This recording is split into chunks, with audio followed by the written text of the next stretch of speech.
Not basketball. Oh, because, Yeah, that's where, yeah, the. I would like to call to order Monday, October 2nd, 2023 City Council meeting, meeting at 7:01. You all rise for pledge allegiance. Allegiance to the flag of the United States of America, to the republic for one nation, under God, indivisible, with justice.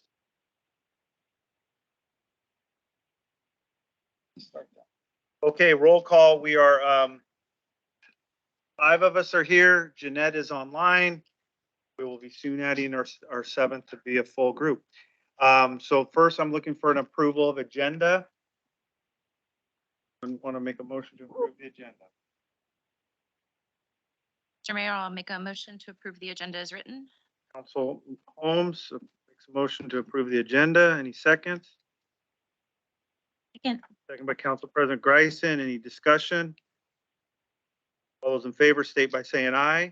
Aye. Aye. Opposed? Okay, motion carries. We are now at public comment. This is a place on the, do we have any? I read it all? Comment? Okay. We will move on from public comment. Thank you. To the fun part. We have oath of office. We have both Sergeant Ron Larson and Officer Gabriel Johnson. So if you guys would come on up, I would like to read to you this.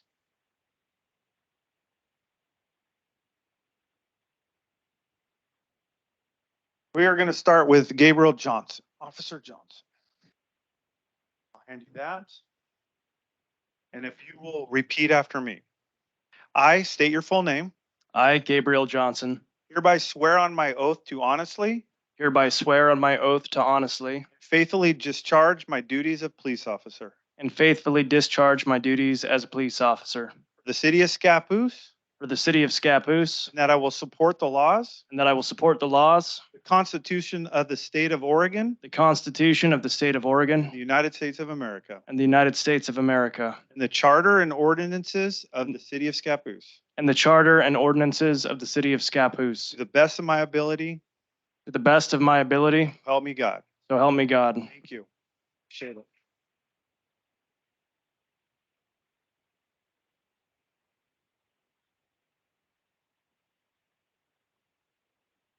Thank you. Come on up. Larson, you're next. Common Phyllis Williamson says hi, bud. Oh, good. Yes. Okay, I state your full name, I, Ronald J. Larson, hereby swear on my oath to honestly hereby swear my oath to honestly and faithfully discharge my duties of sergeant and faithfully discharge my duties as sergeant for the city of Scappoose, for the city of Scappoose, and that I will support the laws, and that I will support the laws, the Constitution of the state of Oregon, Constitution of the state of Oregon, and the United States of America, the United States of America, and the charter and ordinances of the city of Scappoose, and the charter and ordinances of the city of Scappoose, to the best of my ability, to the best of my ability, so help me God. so help me God.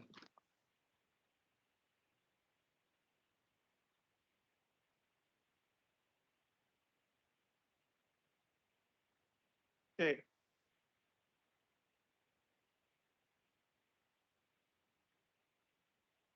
Read that. Oh. Okay, Look at all that support. thank you. That's so We're sweet. not having adjourn. Okay.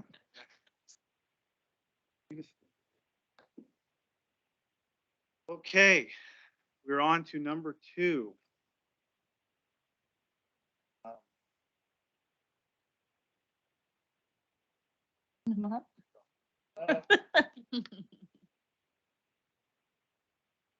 Okay.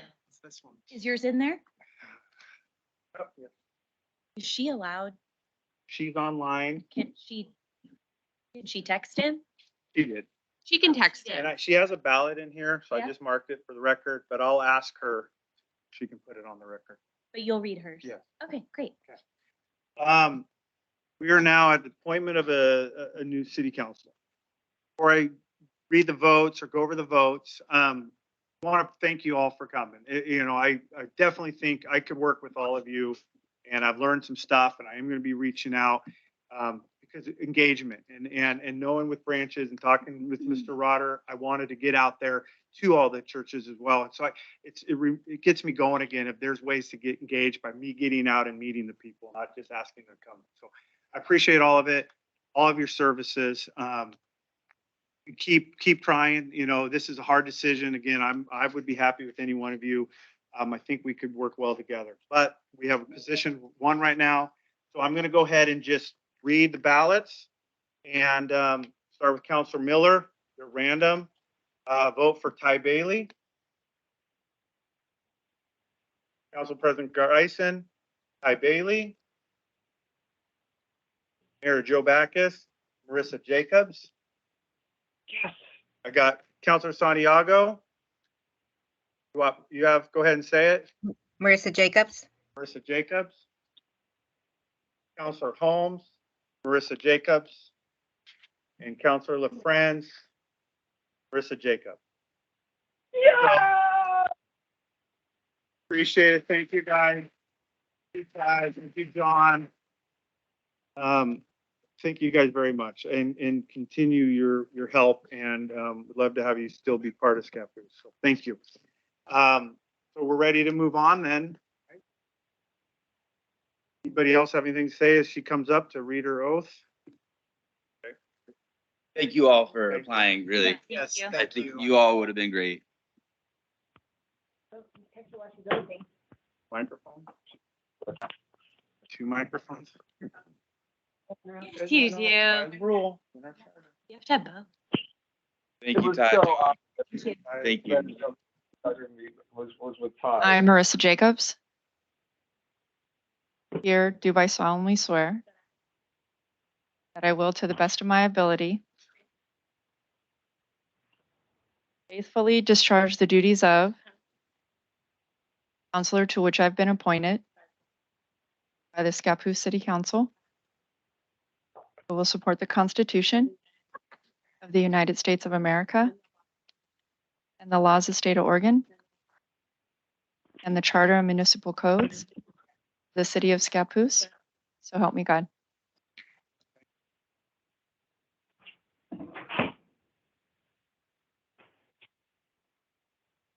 Thank you. Thank you. Congratulations. Are you still able to stay, Counselor Santiago? I'm sorry, I cannot, but I'll be listening in. Appreciate it. Thank you. Thank you. Okay. He's never there. Marissa's all worried, like, he's never there. Wait for Marissa to come take her seat. You order dinner.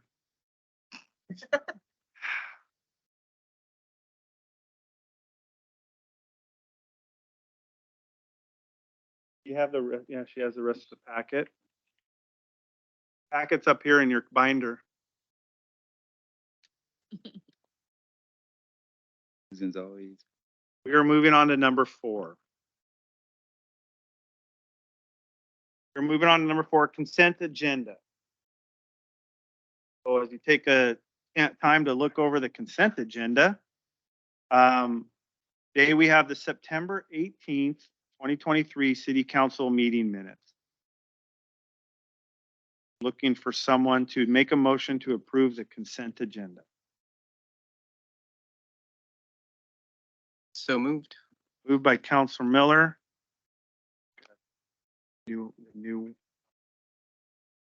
part of it as well. Looking for a second. She's fully legit now. Second, Second by Counselor Jacobs. Okay, any discussion? All those in favor state by saying aye. Aye. Opposed? Motion carries. We're on to number 5. South Columbia County Chamber of Commerce update. Jack Massey, Executive Director. On down. Yes, this is good stuff. We're looking forward to it. This engagement. They didn't waste any time putting you up there and talk today. Go. Love that. do it. So can you hear me okay? Yeah. Okay. You make sure you know the rules. What's the new rule? Stay in the rule to talk loudly in the microphone so Okay, they can hear. perfect. I'll do my best. Doing good. Okay, So you all have a copy of the report that I provided you. We do this every 6 months now. I hope that we want to continue doing this. So I want to start out with just letting you know where we are with our memberships, and it's looking very close to where it was 6 months ago. So I'm hoping this isn't like a stagnant situation here. There is still only one of me. I'm not full time. I'm 30 hours a week, and I'm just hoping that we can maybe get past this. But it is a challenge. I'll tell you that it is a challenge to try to keep up with everything daily and acknowledging what the members are asking for. But I do have some exciting news in that we are going to be transitioning to a new membership program, which is going to give more benefits to our members with hands-on activities that they can do within their own directories, putting coupons, deals, job postings, be able to have more control of their own directory. Right now, anything that's changed has to go through me. So it's also going to make my job a little bit more smooth and transitional with the newsletter, because all the flyers and things that they can put on their own page, I can just pull them over and plug them into the newsletter, and it creates a table of contents at the top that any one of our readers sees something that attracts their attention. They can click on that. It takes them right to that flyer or that article. And so I just feel like it's going to be much more user friendly and less time consuming for me. It takes me anywhere from 8 to 10 hours to create a newsletter. I'm trying to capture everyone's information. So we'll see 6 months from now if that number is a little bit higher. That's what I'm hoping for.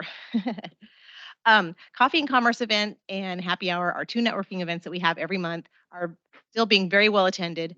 In fact, the July Coffee and Commerce was probably the highest attended Coffee and Commerce with 28 people in attendance. I don't know if that sounds exciting to you, but it was definitely for us. 12 to 20 is kind of where we're at. And then 28 with Tycor Title here in Scappoose was our top number so far. We are booked through April of 2024 with members who are wanting to host these events. Happy hour, again, we had our highest attendance in, I said July here, but I actually was incorrect. It was August when we had our event happy hour at Premier Restoration Partners, over 50 employees or 50 members. But then we just had our event at the Columbia Pacific Food Bank, and we topped it out there too with right at 50 again. So that's really exciting that we're getting more participation in these events. And our happy hour is booked through the end of the year. So When the next one is? the next event, Happy hour? yes, it's October 26th. It's going to be hosted by Amani Center. We aren't sure of the location yet. They're working with a couple locations. So you'll be there? Put you Plan down. on it. That'd be It great. doesn't, conflict with other things. I usually will. Sure. It would be great to see you there, Mayor. Our marketing activities, of course, we got the newsletter, goes out once a month. I'm doing my best to make sure that I'm pulling in everything I can from the cities that I represent. In fact, I do look at the Scappoose newsletter every month and definitely pulling some things over from that. And just including everything I possibly can. Also, bulletins throughout the month, short bulletins, 2 or 3 articles that are in there, just as a reminder, like, hey, I told you about this earlier this month, and now this is happening right now. So hopefully you guys are getting those. And if something strikes your attention, please attend. We would love to have you. And then, of course, we have local citizens who are still being asking me to put them on their list as readers as well. So it's not just members, it's local citizens in the community that want to know what's going on. Facility and promotional opportunities. Yep, still using the displays in the window. We got all those windows around the building, using the kiosk out front to promote information that our members are putting out there in upcoming events. Using our voicemail greeting every month, changing that up and giving information about the networking events that are happening, and ribbon cuttings. Ribbon cuttings are still very active as well. In fact, we've got one coming up next Thursday at a new location that used to be in Scappoose, has now moved to St. Helens, hair salon and lash studio. Joe, I don't know if that's interesting to you. Very cool though. And she's collaborating with some other professionals in there. So they've got like 5 different people in there doing what they do, their skills and their talents, and bringing it together into one business. I think that's super cool, the partnership that they're building there. Gonna get through this quickly as I can. The Columbia County Spotlight is working. We're working with them. They do a monthly advertising to promote our networking. So it will be coming out this Friday, I believe. It's a 5x10 article every month. And so that's a good size in there that's able to advertise even further the 2 hosting businesses that are participating in the networking events that month. Been working with the Chronicle. I have a new kind of contact with the reporter. He's awesome to work with. So getting more articles out in there about what's happening in our environment and what's happening at the at the chamber with the Chronicle as well. And had a recent meeting with Marty at Kohai, hoping that we can get back on the radio somehow, some way. So waiting to hear back on how that turns out. But I do have plans to finish the jingle this year. Have a chamber jingle. So the mayor of St. Helens, by the way, offered to sing that with me. Oh, I have You a have professional talents. voice guy, a friend of mine. He would love to. Uh, anyways, community outreach and support, doing things like I do DJ on the side, karaoke DJ. I did an event with the Amani Center there at the Columbia Theater, raising money for a family karaoke night. That was a lot of fun. Some of those kiddos singing was it's just heart touching. It's really, really sweet. Been assisting different municipalities with providing letters of support regarding grants. Two of them was for the Port of Columbia County and the Scappoose Bay Marina, which you're probably familiar with some of the improvements and enhancements they're doing there with the ADA, et cetera. And then St. Helens transportation planning. So if there's anything that the city of Scappoose is looking to get grant funding, please don't hesitate to reach out to the chamber and let us help you with a support letter on that level. We did have our tent here for 2 of the 4 nights for the Moonlight Movies by Moonlight. Did anyone catch those movies? Very fun, very cool. So we did have the chamber here representing and talking to some of the local community, and it was really nice to just talk to some of the families and just face-to-face communications. Always good. But was there an Adventure Fest? Did I miss that? How did I miss that? Middle of August. Okay. You're out of town. That might be why I'm out of town during that time frame. So again, let me try to catch that next year. I don't know how can I get involved in that earlier on. We'll definitely work on that. That's actually on our agenda. So you stay through the end of the meeting. You'll learn a lot more about our Adventure Fest. Okay. Well, I skipped dinner to get here early and I didn't need to. You put it on me to be at the next. But I would like to know how I can be participating in that, like early on in the event as well. Someone can add me to the list. Just writing it down. down. Perfect. Take care. Thank you so much, Isaac. And then the annual awards banquet that we had in May. We missed the city of Scappoose. Would have been great to see you guys there. We had a super turnout, almost 300 guests in attendance.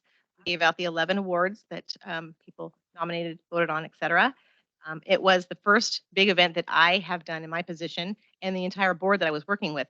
None of us had really exposed to that type of a task.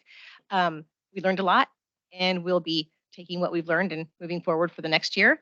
If you want to mark your calendars, it's Saturday, March 23rd, 2024 at the Columbia County Fairgrounds. We'll be using the pavilion, having larger space, more people, and a couple lines for bars instead of just one line. We're Where back. did you host it this year? It was at the Busini Hall, Oh, that's for Helens. Did you say March 24th? March 3rd. March 23rd. It should be a Saturday. Thank you. Thank you. So you'll be hearing more about that. It'll be bigger and better, and we'll be looking forward to having you guys there next year. As far as the board of directors goes, we are also in the process of making changes. We've actually had 3 board members in the past several months serve their term of 3 years and decided to move on, and we'll be looking to fill those seats as soon as possible. We do have a few people in mind that will be attending our next board meeting and letting us know if they were interested. But I would love to see someone from the city of Scappoose also on our board. If there's any thoughts that you have on that, feel free to reach out to me personally via email or phone and maybe give me some ideas. And love to hear what your thoughts are on that. So we do say thank you to Alex Tardiff, Susanna Hensley, and Dave Waislenko, all 3 serving their 3-year terms, and moving then our president, new president, Rhonda Hills with Tycor title, and our vice president, Kyle Boggs with the Columbia County PUD. Question? Almost done, I promise. Good. And lastly, yes, and some of the other type of members we're looking for to fill those positions. Personally, I like to see someone in there that has maybe some grant writing experience, fundraising, IT knowledge, some of those kind of skills is kind of what we're looking for also for candidates to fill those positions, just to, fill kind of a gap that we're missing as far as skills on the board. Lastly, the building update. We had 3 weeks during mid-July that we had no air conditioning, and it was miserable.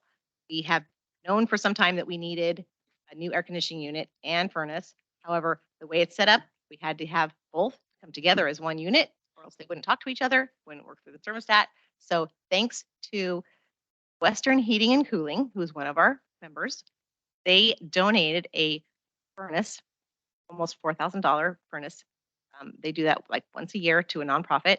And with their help and the monies that we raised from the banquet, we were able to fund a new air conditioning unit and furnace. They are both currently installed, and we are super excited about that. A lot of people that use the building, members and citizens, and we're teaching classes and things there. We want people to know that they are comfortable year round. And so that has been a huge check off our list of capital expenses and building upgrades that we've been wanting to do. So we're excited about that. That's all I have to say. If you have any questions? Thank you for sticking around and doing the big work. I know being a one-trick pony can kind of tired. I can I'm a imagine. jack of all trades. Yeah. Literally. What's your name? Yeah. Thank you No for pun intended. coming and giving us this information. Appreciate it. You bet. Thank you. I'll keep working on trying to, we'll get city involvement. The dates align. I know that May 5th was a bad one for me, but we'll definitely try. Sounds great. Appreciate it. Thank you. Coming up on 2 years, by the way. 2 years. In 2 days. I'll be here 2 years. Good job. Congrats. See you guys again in 6 months. Sooner. Thanks for the update. Thank you.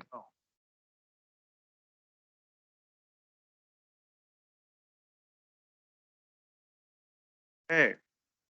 Moving on, number 6, we have resolution number 23-17, a resolution establishing the criteria and process to be used by the Scappoose City Council in their annual evaluation of the city manager. We do have a handout here provided as well. Will that go into the packet? It's an updated Exhibit A, I believe. So go ahead, Ashley. All right. Good evening, Ashley Driscoll, City Attorney's Office. At the end of the city manager evaluation this summer, the council expressed an interest in revamping both the process and the criteria used to reevaluate or to evaluate the city manager. We met in executive session and discussed a number of issues relating to the city manager evaluation. And this new process that's in front of you is the result of that conversation. Briefly going over the new process, starting in June of this year, or I'm sorry, of next year, the process that the city expressed an interest in using is to first have the mayor distribute a 360 management performance evaluation to direct reports of the city manager and give the direct reports 2 weeks to fill out the survey. The survey is included in Exhibit C attached to the resolution. At that same time, the mayor designee will provide a blank evaluation form to the city manager. As a note, the city manager will use the same evaluation form as the city councilors. The city manager will have 2 weeks to fill out the form. This is the one change from the packet that was published earlier this week to the one that you have in front of you today. And this is clarifying that the city manager will complete the same form, but is not required to provide any numerical ratings for their own performance. So both those two parties, the direct reports and the city manager, again, will have 2 weeks to fill out those forms. Those forms will come back to the mayor or designee, and the mayor will compile the results of the direct reports survey into one document, removing all identifying information from direct reports, and then eventually providing that directly to the city council. The mayor will also provide the city manager's self-evaluation to the city council. So by the time the city council sits down to fill out their own evaluations, they will have the information from the city manager and the direct reports to use in their evaluation. Members of the council and the mayor will then have 2 weeks to fill out their own forms and then return them to the mayor. The mayor will develop a composite evaluation, putting together all the scores and all the comments. However, we'll keep each one of the individual councilors' evaluations attached as exhibits, and then that will become the basis of the city manager's evaluation. So in terms of meeting with as a group or with the city manager, you will have 2 executive sessions. The first executive session will be scheduled within 2 weeks of the submission deadline, And at that executive session, the council will meet to discuss the results of the evaluation and any directives the council wishes to give as a body to the city manager. Once the council has reached consensus on that, they will meet directly with the city manager to review the results of the evaluation and to provide the directives. As usual, once that process is complete, the city council will come out into open session and announce the results of the evaluation and discuss anything related to a potential salary increase. So the documents that I have in your packet are a review of the process, the proposed evaluation form for both the city manager and the city councilors to fill out, and the proposed 360-degree performance survey completed by direct performance. I'm available for any questions. We had talked, and I don't know if we ever closed it, but we had talked about eliminating numbers Mhm. on 2s or 3s. And I was just kind of wanting to ask you guys what you felt on that. Does it work? Because I know at the end, you're doing an overall rating, and if you don't have numbers there, you're just kind of basing, okay, I have 4 meets, 2 exceeds, so I guess that means she meets. You're just kind of objectively picking one without numbers. Do we have an opinion on that? Are the numbers okay the way they are? It just, to me, it just kind of gives us the ability to do an overall rating at the end. May I comment on that? Yes. Mayor? So my preference would be that we don't use numbers because I think that it causes a fixation on numbers and scores when really every single one of these things are equally important. So for me personally, I don't like the numbers. I like the does not meet expectations, meets expectations, exceeds expectations. And with that on the 360, I would ask the rest of council to also consider doing away with the numbers on that and just doing the columns as never, seldom, sometimes, often, always. I just feel that the numbers are a distraction, and I don't think an overall score at the end is really productive for what we're going for. I think all of these things are equally as important. Thank you. I see the point on the does not in the meet and exceeds. And how would you do an overall rating? You just pick one, like, okay, she meets, in my mind, overall, she meets and fine. I could see that on the 360. Me, when I tally them, I'm gonna have to come up with an overall and number. I mean, I could say 25 always, 15 oftens, and that equals often / always. I mean, But what does that tell us at the end of the day? I guess what purpose is that? So what are we getting from that? So if I may, so so first and foremost, I would agree, numbers are noise. You get fixated on certain things. That's not really telling anything. What I would recommend is that we add another column. So you have does not meet. It's like you're not meeting the mark at all. Meets expectations, you're doing it, and then exceeds. But we don't have anything between doesn't meet and does meet. Because you can be inconsistent, still be doing your job sometimes good, and other things you're not doing good.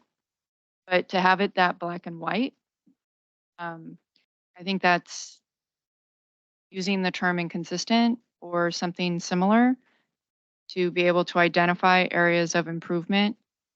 Because when I read does not meet expectations, that means I'm not meeting them at all. When in reality, a lot of people, they meet some of it and others, they don't. I could see, like, in community relations, one item she doesn't, but the other she does. So how do you reckon you have to identify the one that you feel that they don't as an opportunity? Is that like a needs, sorry. No.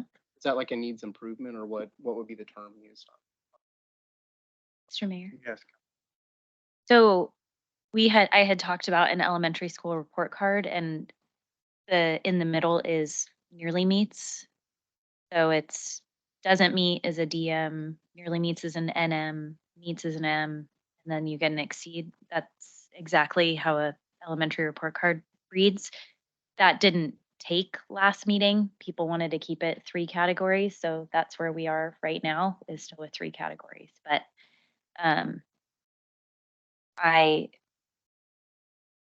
I think however you do it, at least there's going to be an opportunity for you to write what the strength is and what the opportunity is. But yeah, I think 3 categories keeps it a little.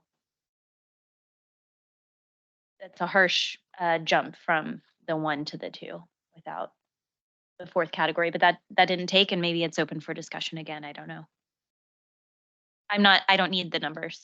Some people have it in their head. I never give a 2, or I never give a 3, or I never give a 5. So.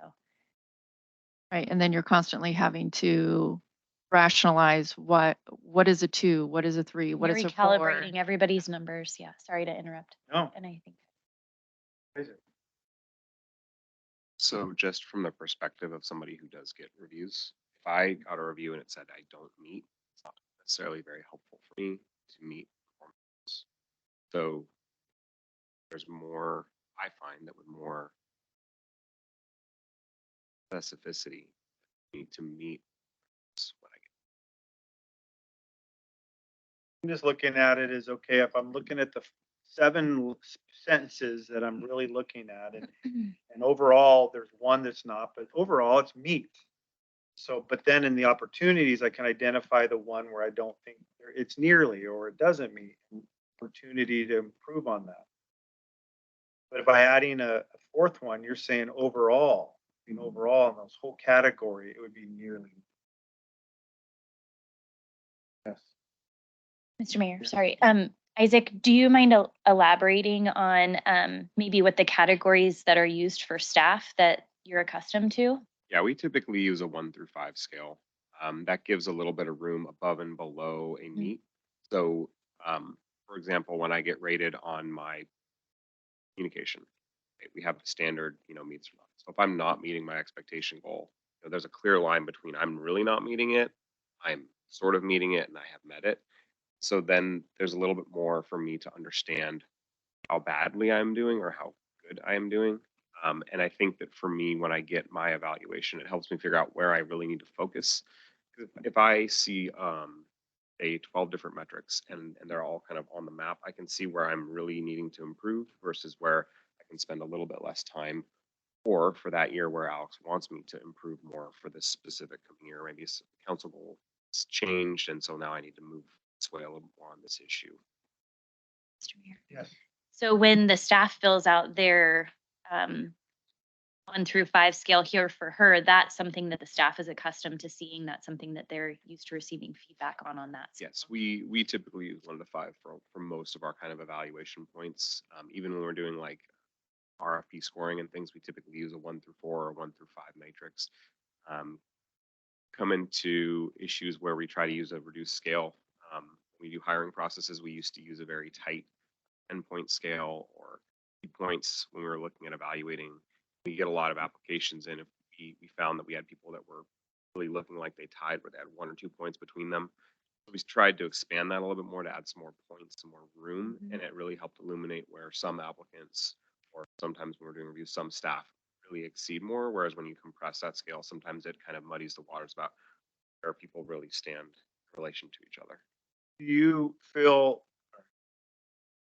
I'll ask for permission.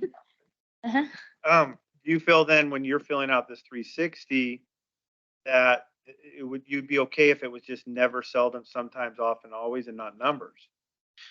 Yes, I think that again, the more specificity, whether that's numbers, whether that's having 5 different rating points, I think that's a lot more helpful for me to understand more helpful for me to get across what I know about the city manager through the year.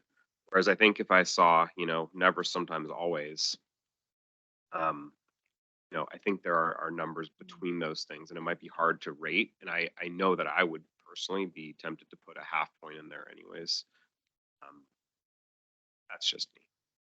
I'm okay without the numbers. It's just when I'm compiling and then I'm trying to say on this one, where does she average?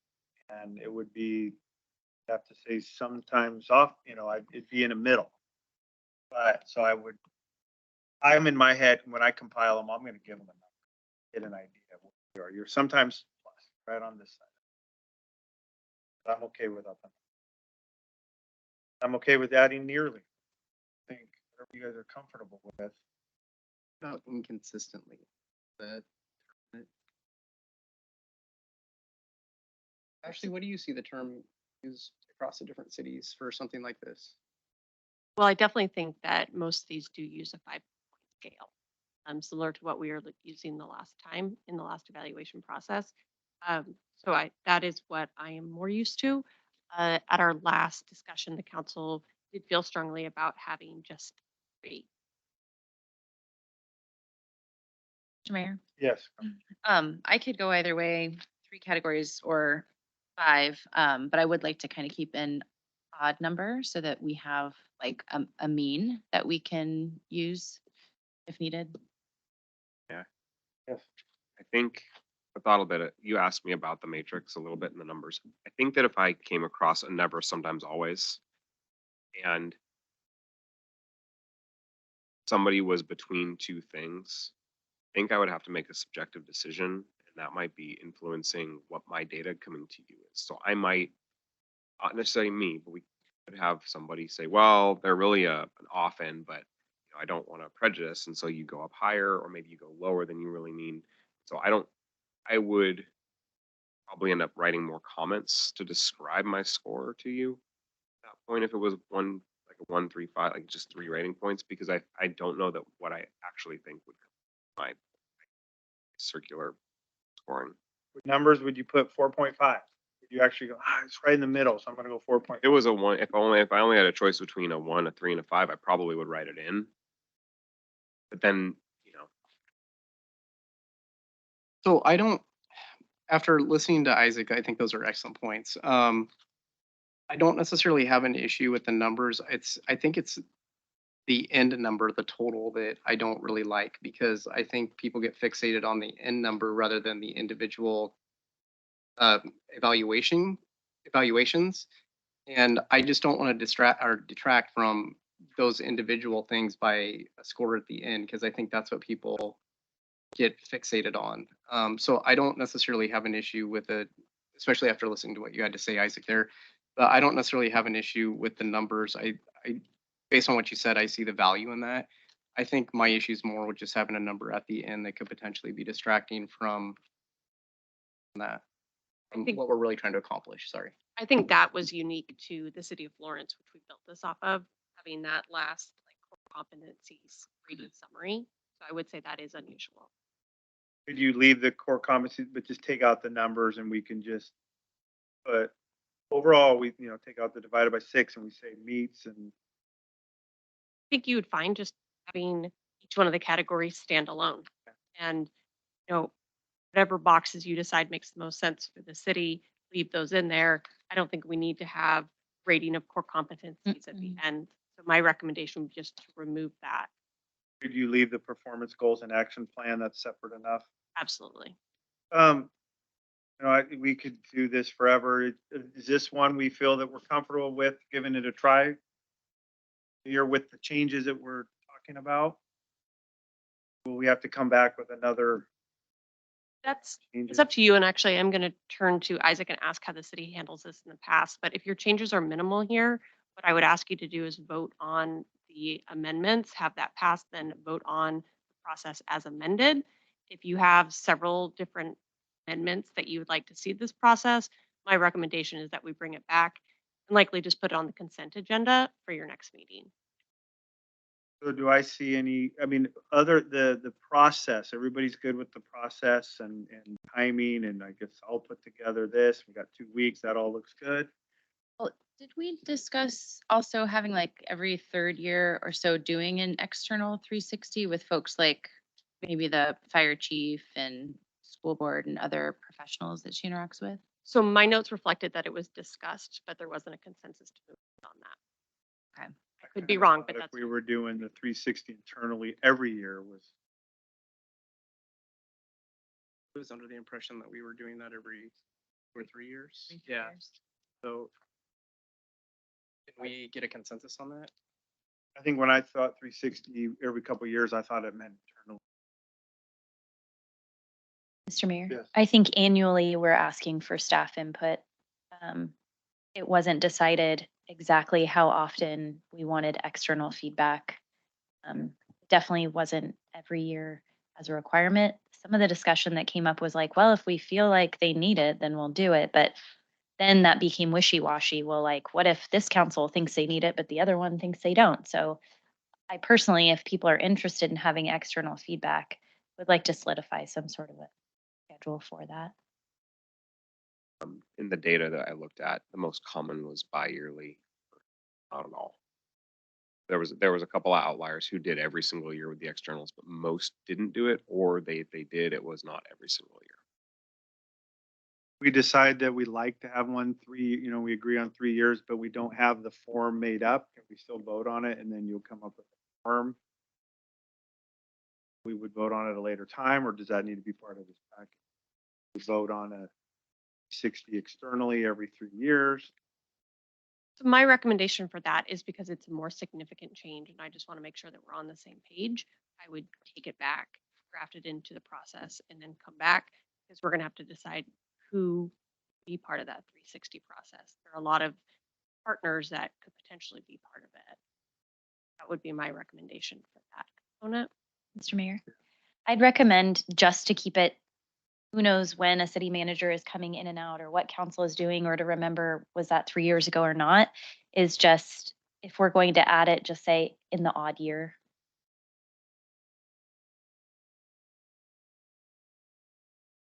And Is that something people are thinking about doing? Because that would, or we want to do this year, we can obviously add it next year.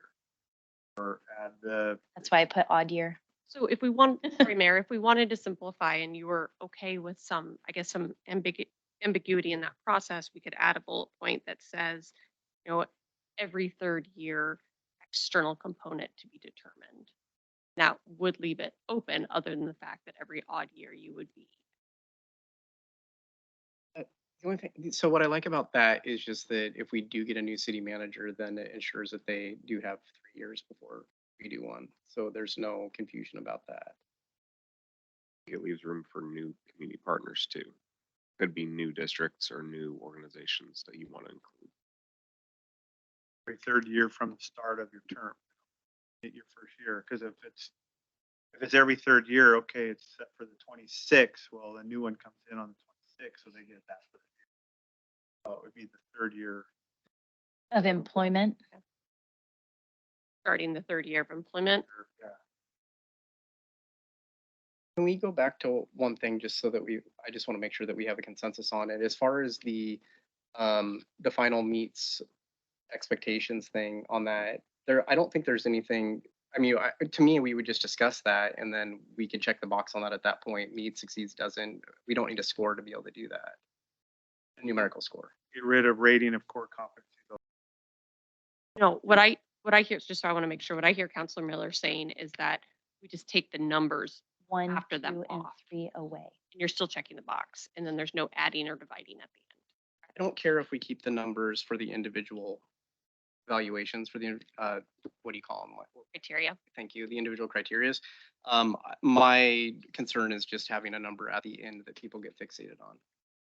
Mr. Mayor, Yes. I have a clarifying question. So when you say at the end, like we gave her, or we give the city manager for city council relations, we give her a score at the very end of that. You want to get rid of that? I mean a total, like totaling up all of the different. We totaled up each category. Okay. So the city manager could say, last year I had a 3.2 and this year, or, I had a 4.2 last time and now I have a 3.8. What happened? What I do wrong? So when you're saying,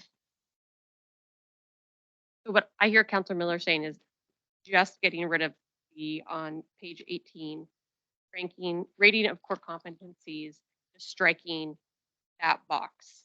I guess what I'm saying in general is I just don't feel it's helpful to be caught up on a decimal point type situation like we had happen before where I would rather a city manager or any subordinate, lack of another term, fixate on what is, each one of the feedback items rather than a score. Does that make sense?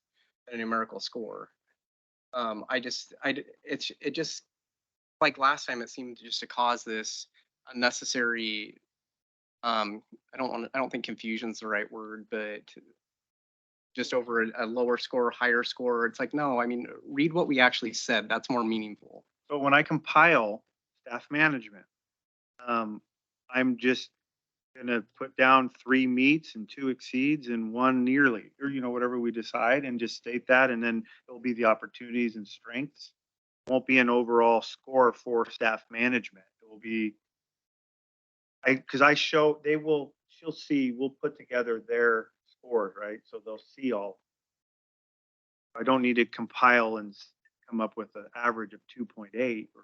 I think where I'm struggling is these are individual dimensions and they need to be seen and heard on their own. Mr. Mayor? Yes. I also think that that might help the city manager better because then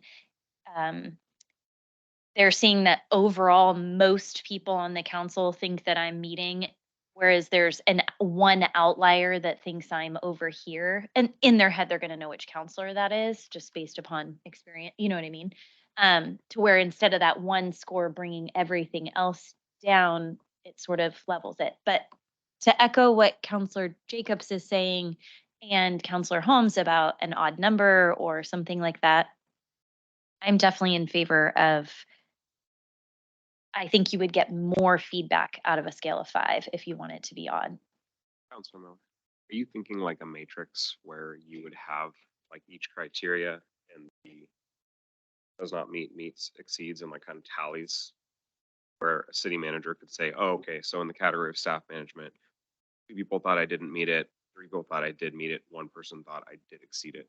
So they can kind of look at that and understand each I'm okay with the criteria. numbers per individual criteria, because I think there are those corner cases, in lack of a better term, like, I think that's what you were explaining, and it gives you more insight as the employee that's being reviewed. Trying to remember what the University of Washington's evals were, 'cause they had, I think, 4. Trying to remember what they were, but they were really good, but I can't remember. That was years and years and years ago.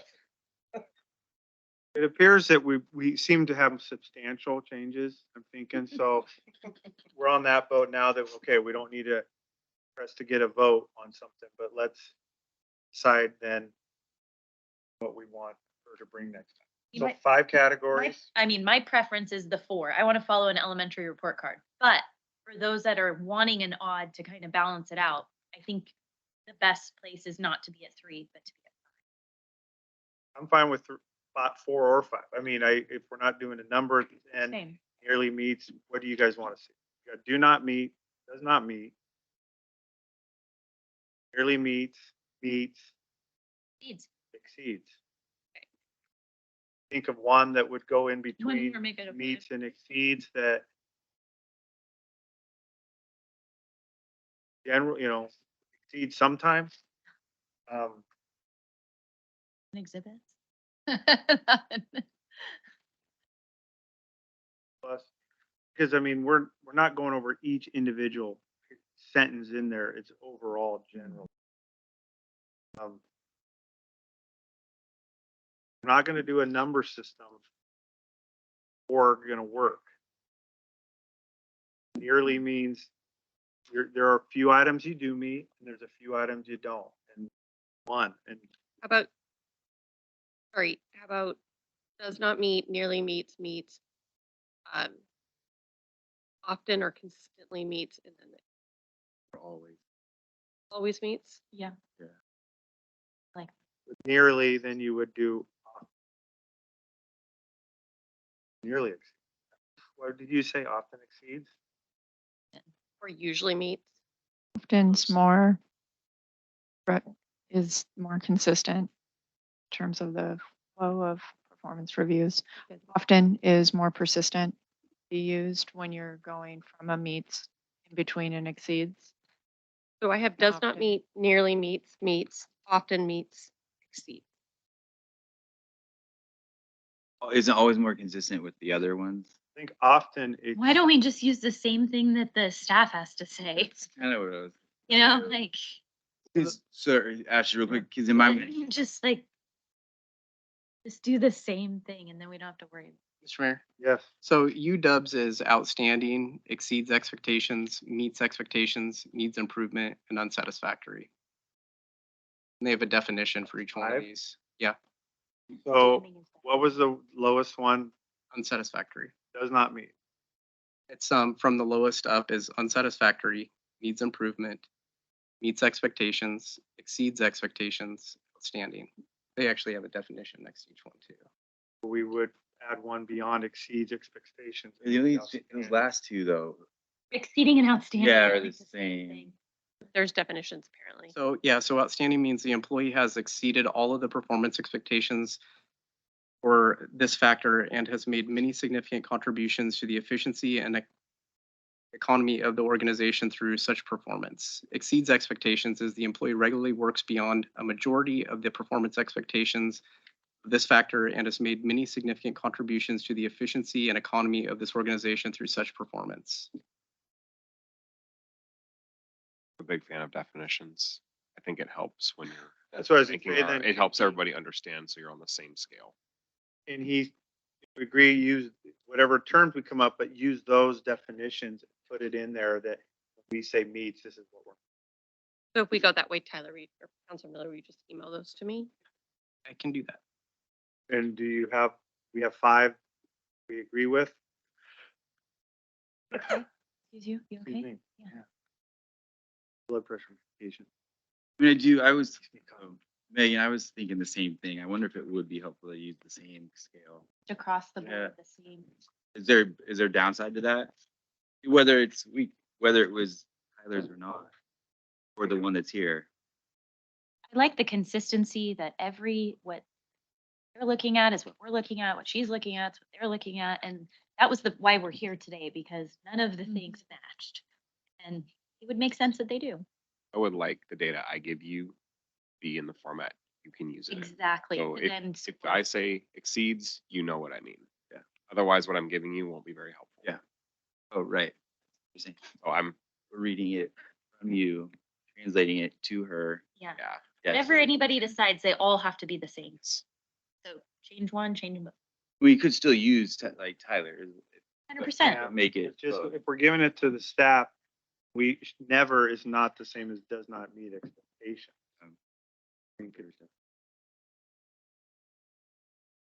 Mr. Mayor, Yes. if we could standardize, that would be most efficient for everyone. Both ways, because now we're establishing what good performance looks like and doesn't look like. We're all speaking the same language. And just does not meet.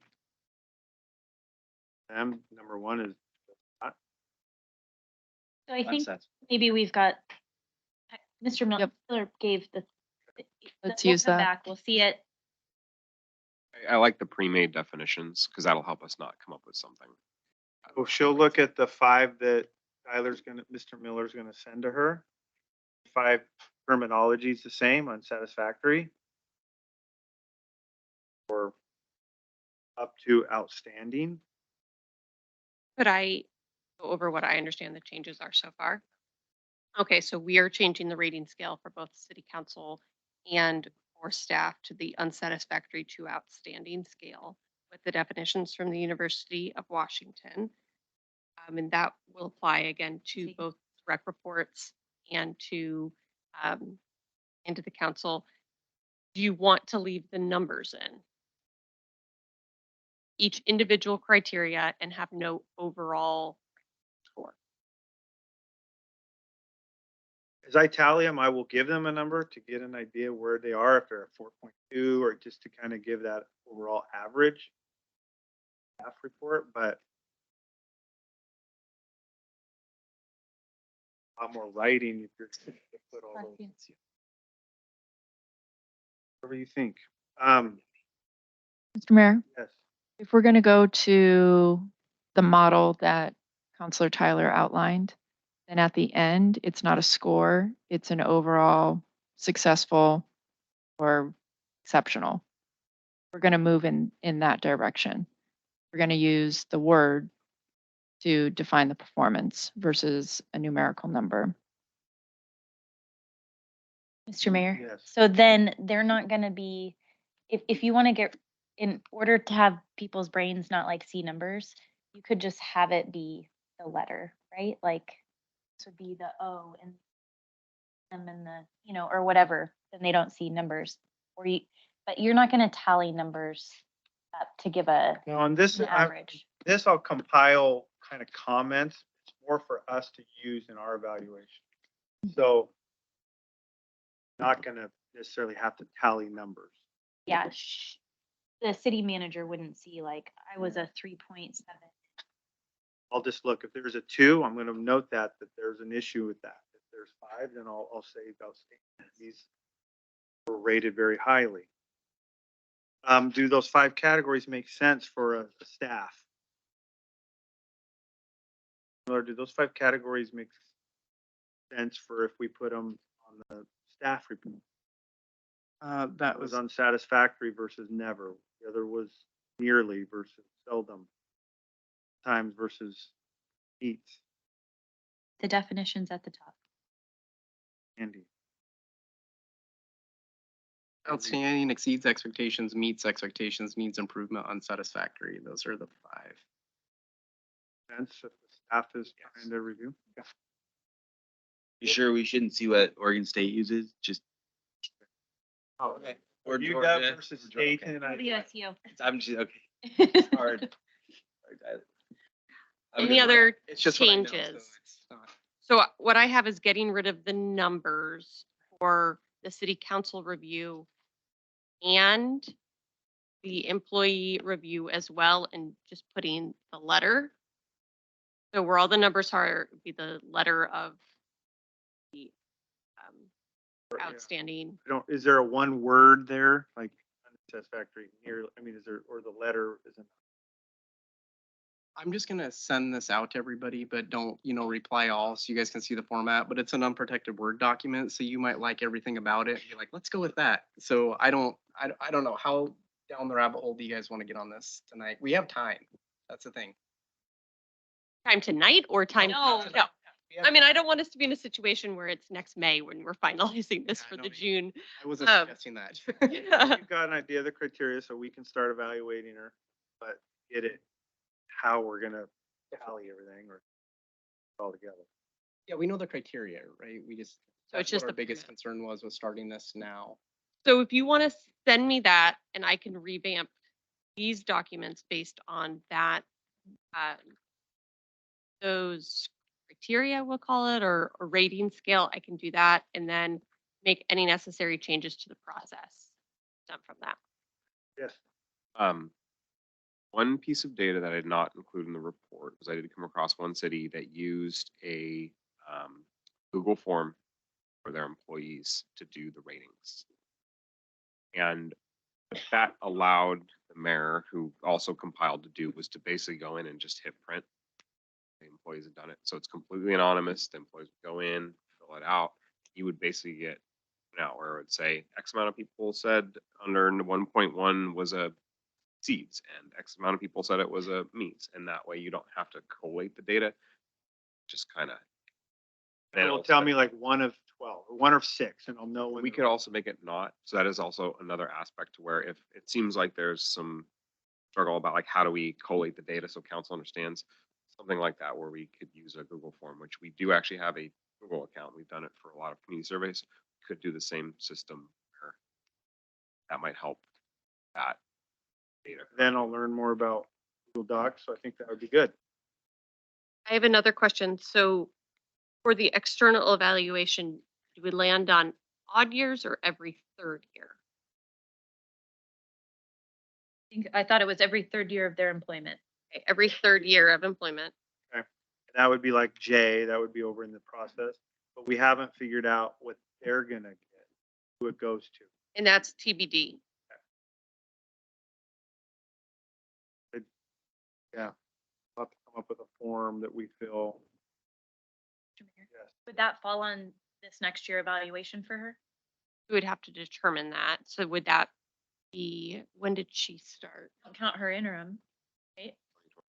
Yeah, this would be her third year, right? This would be her third Not year completing a term, yeah. officially. Okay, so we would have to come out with that form and who's gonna get it soon. Yeah. Can send it to them, not that, tell them ahead of time, we will be sending you something, What that form would look like? heads up. Them the form, say we are include you in May or June. I would think that we would need to ask to see if they want to participate, because I could see this being pretty awkward in a way too. I think it would just be It's voluntary. Yeah. Yeah. They don't. And do we have to decide now who? Is it? Decide that. Mr. Mayor, I have a question. Why, just, can you briefly tell me why you landed on 3 years versus every other year, like was there some research to back that you're leveraging off of? It was just a consensus by council. The other thing is if you do have a new one come in on an odd year and they're just starting, they're gonna have it maybe or third year, it gives them 3 years. But I'm fine with odd year. The only reason why I'm bringing that up is because every other year, like so every second year, that way you're getting a holistic picture of how the city manager is interacting, not only internally, but also externally. 3 years seems to be a long time.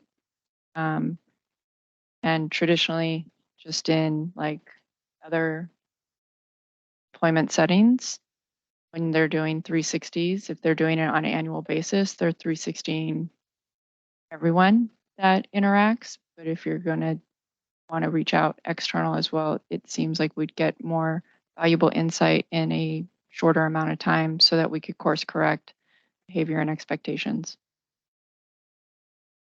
So two things that I want to enter into this conversation. So first, this is a collaborative process with the city manager. And so, as we're adding this step, would like to bring the city manager into discussion. And second, it's also about resources. So not a lot of cities, frankly, the size of the city, do both the internal 360 and outside evaluation because of, frankly, the amount of staff time and the amount of council time that process takes. So how I interpret it every third year was, frankly, you work with your city manager on a daily basis. You have a good idea. You're in the community. You have a good idea how that person stands. Then it's like a check. So do you need that check every other year? Do you want to devote the staff time? Like, what is your cost? I think a new one too, it takes some time to build those relationships before you can honestly get. But there's nothing you can put on it at the discretion that the council will vote in February whether or not they want an external. It could be any year if we deem it necessary. I think we moved away from that because then it could have a punitive tone to it. Like, why do we need it this year versus, this is just our process no matter what's going on. So why don't we start here? These are a good amount and maybe we bring it back to a work session in the future, an executive session. Thank you. I want to get it right, I guess. And we did agree that self-evaluation will be the same criteria, but without does not meet and meets. She's just kind of gonna explain what she did to represent city with positive outlook. She'll put her what she did throughout. Our value. Okay. Right. On to number 7. Of the personnel. Scappoose Adventure Fest 2023 post-event report, Assistant City Manager Isaac Butman. Mayor and council, as you're aware, we had Adventure Festival in August. It was a little bit different than last year. We added some new events. I will say that the biggest thing was turnout. We had around 6,000 individuals show up. That is calculated by metrics. We don't have a gate where we can count. So there's some very smart mathematicians out there who say, this is how the formula, so you go out, you count people in a certain area. some math and it tells you how many people are on site and it calculates and it counts for people coming and going to the event. You take that measurement multiple times, add it together, and you get a total. If you were there on site, you would also feel that there was more people there.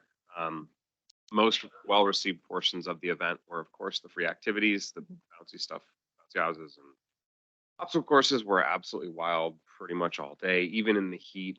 As we were getting ready to shut down early because it was so hot, there were still probably about 60 kids out there just going to town having a great time. So that was very well received. Touch Truck went very well. Top being a really successful activity for the event. It really increased coordination and community partnership with our partner law enforcement agencies, local businesses. So that went really well. Ghostbusters came. That was pretty cool. Had people run out of Cathedral to come see the wheel as it was going by. People were taking pictures and videos. So that was pretty awesome.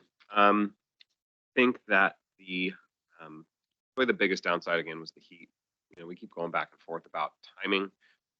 It's just one of those things where you can't really avoid it.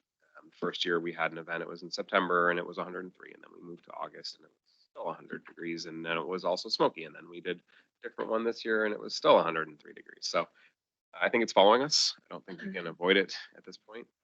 But I would say that it didn't really tone down the event. People had a great time. We this year, one of the council goals was to increase attendance. So we kind of went out with the idea to do that as much as possible. Machine is probably the largest draw for this community in terms of getting folks to the event. I will say that we had about 300 or 400 people in the beer garden, maybe, when they were playing. So I would really temper your expectations of growing the event any further unless we did some very serious growth, which means we have to spend some very serious dollars to bring the event. So, that said, I do think that it is the right size event for the community. A lot of people who were there said that it felt like the right type of size. It wasn't too big, it wasn't too small. Plenty to do. There was lots to see. The farmers market was there, which was a really big thing. Bring them up, having them participate. I talked with many of them. They all said this is people we've ever seen at a farmers market. So that went really well. I personally think it was the right sized event for Scappoose. I do a lot of events, and it felt like the right size for the community. After we cleaned up, there was like barely any trash, so Public Works didn't have to come out and do a huge undertaking. We didn't have to go out afterwards and pick up things. So it went very well. I think that one of the areas of improvement would be local sponsorship. Sponsorship was really rough.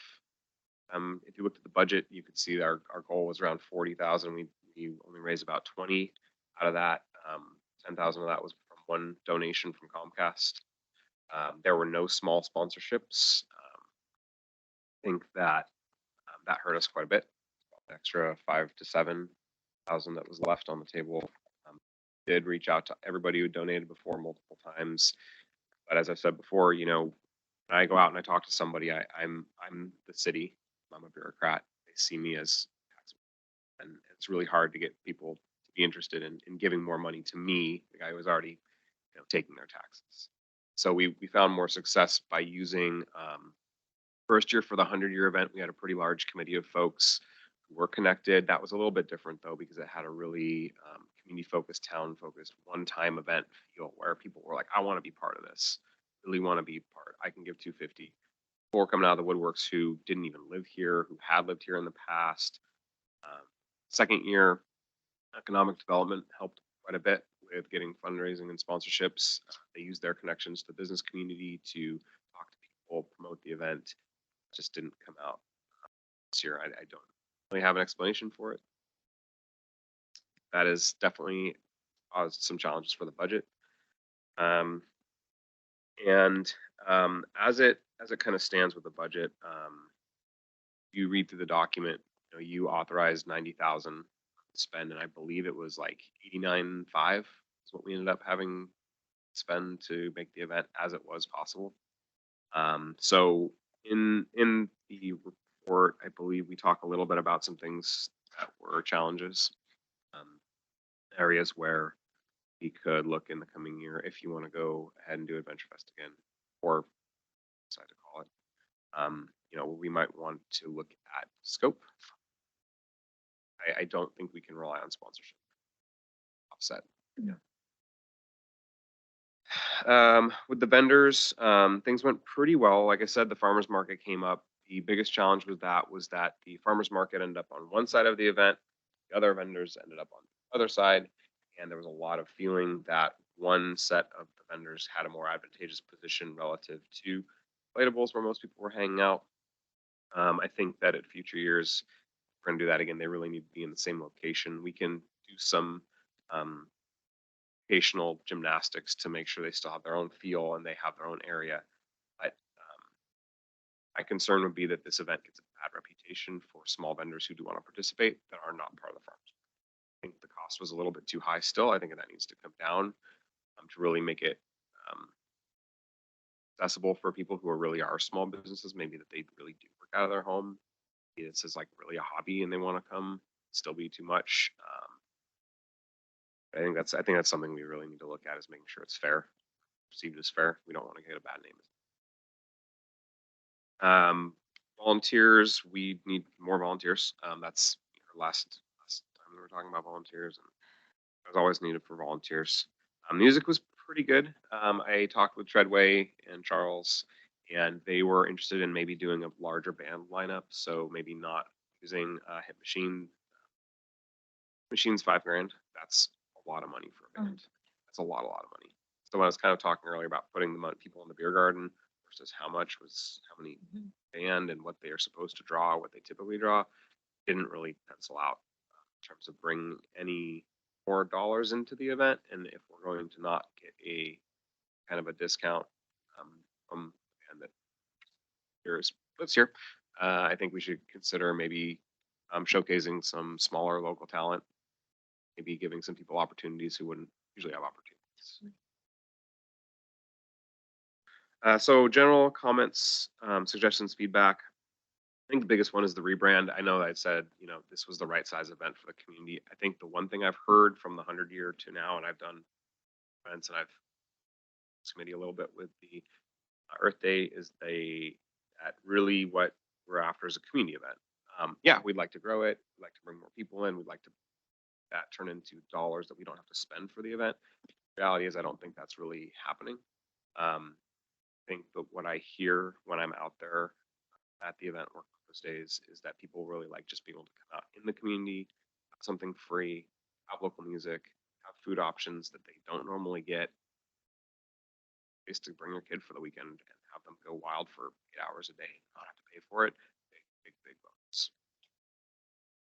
Mr. Mayor. Yes.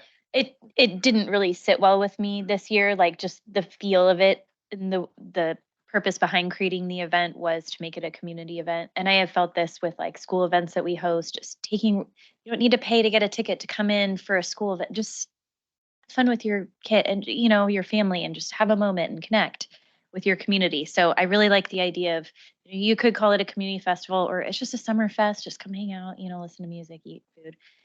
So I'm definitely in favor of making it more of like a summer festival or community, whatever wording you were going for, and just keeping it really simple. It doesn't need to be this extra thing. And so I don't know what that discussion looks like moving forward, working with Treadway in terms of a, quote, like small rebrand. I think it's taken a lot of explaining these last 2 years, like what's Adventure Fest? I don't get it. It's just, oh, that's the old powwow. Well, like yeah, because it's just like it's just a summer fest. It's not not its own different thing. It's what we've always had. Can I talk about your budget and accounting? Yep. Can I, before you do that? Sorry, go ahead. No. I was just going to add a number to the budget. I did get the final number under vendor booth fees. It's not on there because I didn't have it. It was $4,466.70. I got that in today and this afternoon. So that was We pulled in from vendor fees, vendor booth fees. So that'd be the food trucks and the vendors, not farmers market. Farmers market did not pay to be there. And how much did a food cart have to pay to come in? I believe it depends on if they got power or not. I think the booth fee was like 85, and then if you wanted power, it was an additional 50 to 75. Thank you. You had mentioned maybe consolidating the event to a Friday night something and then a Saturday. I completely agree. We made the effort to come back into town from camping and then go back camp. You know, we want to make it work. But then a lot of people just have other things and to come both days, that's kind of a lot. And I think when you pack people in, we used to hold the annual town meeting in the middle school cafeteria because it made it look like it was full, right? Like, and so I think if we just have a really big packed Saturday and maybe consolidate and put Touch a Truck still up top in the overflow, and I think it's all doable to have that one big day. That's my preference as well. So that note really stood out to me. Attendance really did drop off on Sunday for there, but I mean, I don't know if that's a function because it was hot, Mhm. but you know, people did seem to come for a little bit. They did touch a truck. Some folks wandered in to get lunch and wandered out, but there wasn't. This community's quiet on Sundays. You know, I've been Mhm. here a couple of times, and it's, you know, people are just doing their home stuff. Yeah. They're having a barbecue, getting ready for school and work. Yeah. Like, I mean, when will we have a meeting here in the next month or two and make these decisions? Yeah, I mean, the earlier we can make these decisions, the better. One of the things that's always been missing is that we're so late in the year that we missed the January 1st deadline. And that for us, our budget runs July through June. That's great, but businesses run January through December. So typically they're making decisions about who they're going to give money to. Do they have budget? What's their budget for giving money to events or donations now, essentially? So a lot of times I'm not getting started until January, February. People are doing tax season. Their businesses are like, what are we doing? I really, you know, being here 40 plus years and going to, I really do like the events, having an event, especially, and I loved having it for the kids, free, get as many there. Like maybe lowering the prices for the vendors because we're not making much back on them and we want them there, especially if we cut it back to a day. I do have an issue on spending 100,000 when you look at the staff that we could, you know, FTE. And so maybe we look at it one more year on making those changes. I like the idea of you have 2 nights to midnight. I mean, are we gonna have a problem with the city and loud music 2 nights in a row? But having a band Friday night and it's Scappoose reunion night. It's everybody, all class reunions and everybody can get together a Friday night, have a beer garden, a band. Saturdays for the kids, stay home and get off. But, and then and go. Walk yourself to the park, kid, you're fine. It's a Scappoose days or first night of August, or won't have a football game that night if it's early in August. That's kind of my feeling is there a way to cut back, you know, get some more sponsorships to alleviate a little bit? He said, we're going to lose that parking eventually to a park. That may not, may give us more opportunities, but lose a lot of parking here maybe in a few years. I do think I like the idea of having an event. Somehow not spending as much money because that's 2 FT or an FTE or what happened. And, It's a utility. and someone 4 parks. Mr. Mayor? Yes. I think we're all disappointed in the lack of sponsorships that came in, especially from the EDC, you know, so I think we need to, again, start earlier. But I think an invitation needs to be put out to all of these people that sign up to be on our committees. They have a lot of legs in the community. And I think, you know, the Parks and Rec Committee and Economic Development and, you know, Planning Commission is kind of different, but, you know, so when they're sitting in their meetings, really saying, this is the yearly Scappoose event. This is your opportunity to really engage with people, you know, it's January, February, or, you know, whatever. Start hitting the pavement and start asking people now, please, like, we have to make this work. They're the ones with so many resources, and I know that it was difficult for staff to make those. And I did go to EDC a couple of times, 2 or 3 times. Just didn't really get picked up. Yeah. I don't really have a sense about why. They seemed very, very interested in engaging. They actually kind of brought up, hey, are we going to be involved in this? And I said, yeah, absolutely, of course. It was great last year. You have the connections I don't. Let's do this. Yeah. How can I help? What here? I'll give you flyers. I will whatever you need. And it just Look didn't up really phone numbers. materialize. Okay. I don't want to put making it an EDC goal might be too much, but Okay, Is there a way to come up with? I'm actually okay with that, Mr. Mayor, making that an official goal of theirs. Fundraising for Adventure Fest. Not necessarily a GoFundMe, but a, You know what I mean? Focus. either an app or a flyer, something to where it's easy to donate. Everybody has a sheet and they just click on it and they can go donate. And we'll send out a list eventually who all donated. But simple way to donate. Mr. Mayor. 100 here and a couple hundred there. Yes. Maybe we also evaluate all the different fundraising tools that are out there too. Like, there's the raffle concept where somebody donates something and we continue to do fundraising through advertising that throughout the year. There's probably other concepts out there too, but one of the things I always wondered is I know why, we just don't have the staffing, but perhaps we should also think about having a booth out at the fair every year or as we can. And that would be an opportunity to also engage with our community because there's so many Scappoose residents that go there. But that'd be also another way to sell raffle tickets or whatever our fundraising mechanism is. Yeah, because I think like the Comcast one, we may not have that sponsorship. Big ones, they may not That's my, be the one. Yes. Isaac, is there a date that Run with Neil has set for next year? No. Are they waiting for us?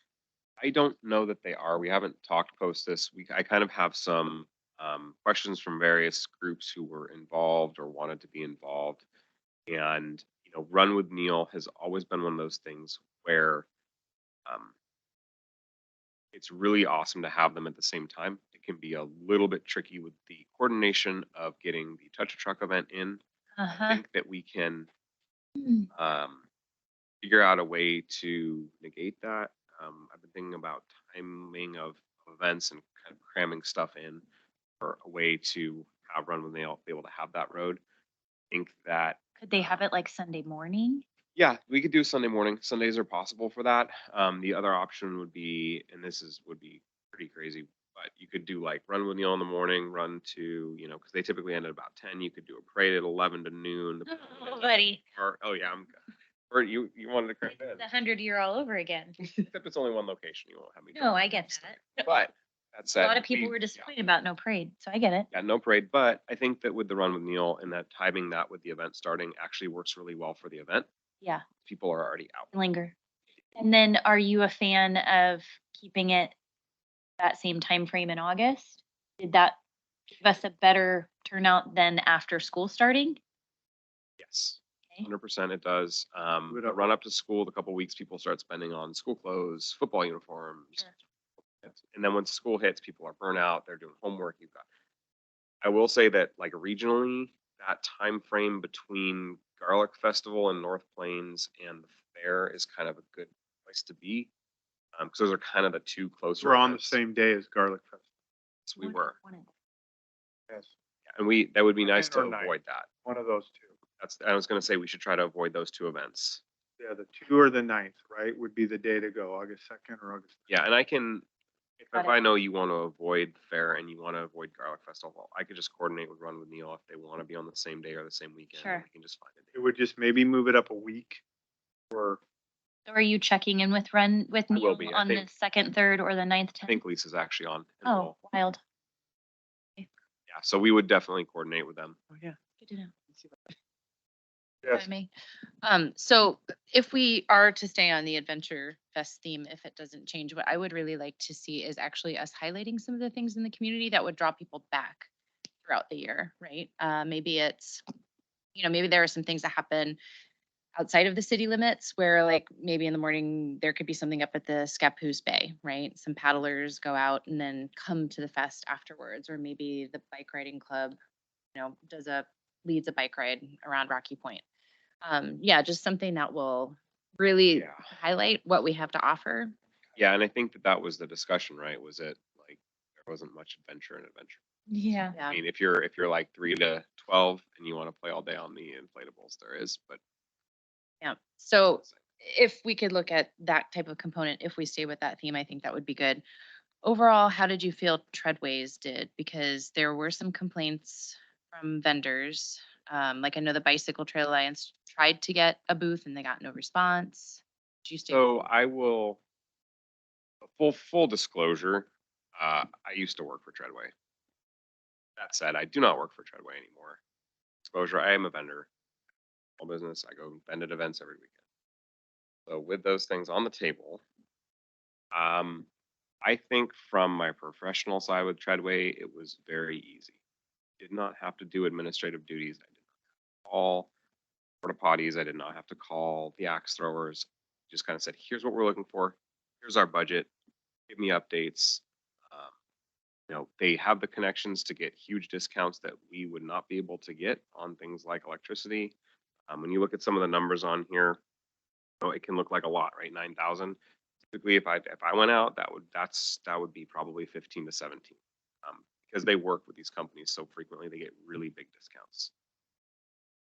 Admin side aside, about terms of vendors and things, the website that they use to sign up is very easy.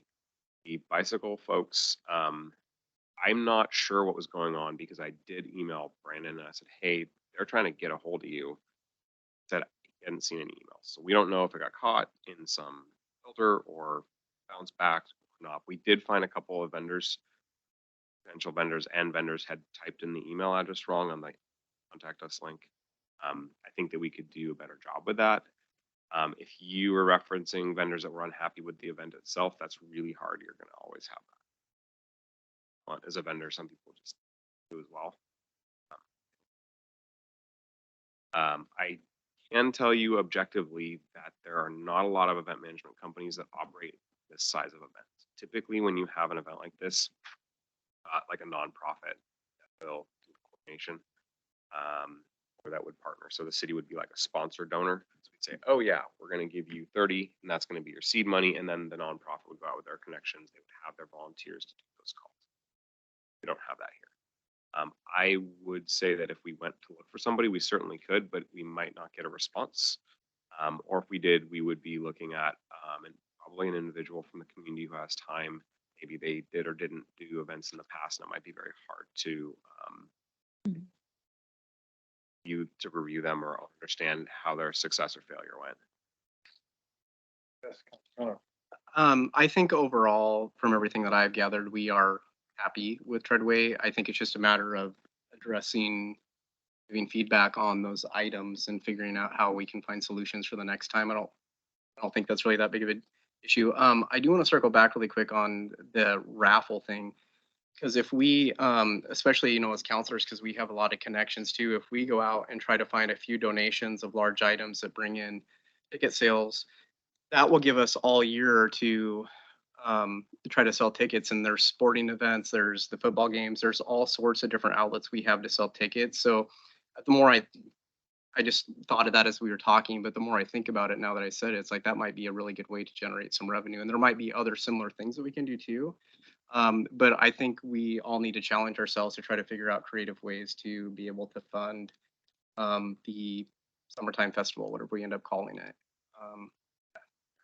Set a goal on it, raise 10,000, 20,000 in that one raffle or something. Each one and go out and get it. Well, I mean, and the least, so also with the raffle ticket thing too, if we can find, just a handful of things that are higher value, and then have a team of people that go out to these events too, that's going to be a lot easier to manage than all these other begging for money outlets too. So it might be a more efficient way and more productive way to also get the funding that we need to do this every year. Well, and if one of the best attractions is the bounce up houses and the rock climbing wall, is there the potential to have sponsorships tied to those? Yeah, and we do, absolutely do. So the whole Kid Zone has a sponsorship dedicated to it. So if we had a sponsor that wanted to be the Kid Zone, they would have given them banner placement. They would have gotten special banners made with, Kid Zone presented by. It just didn't happen.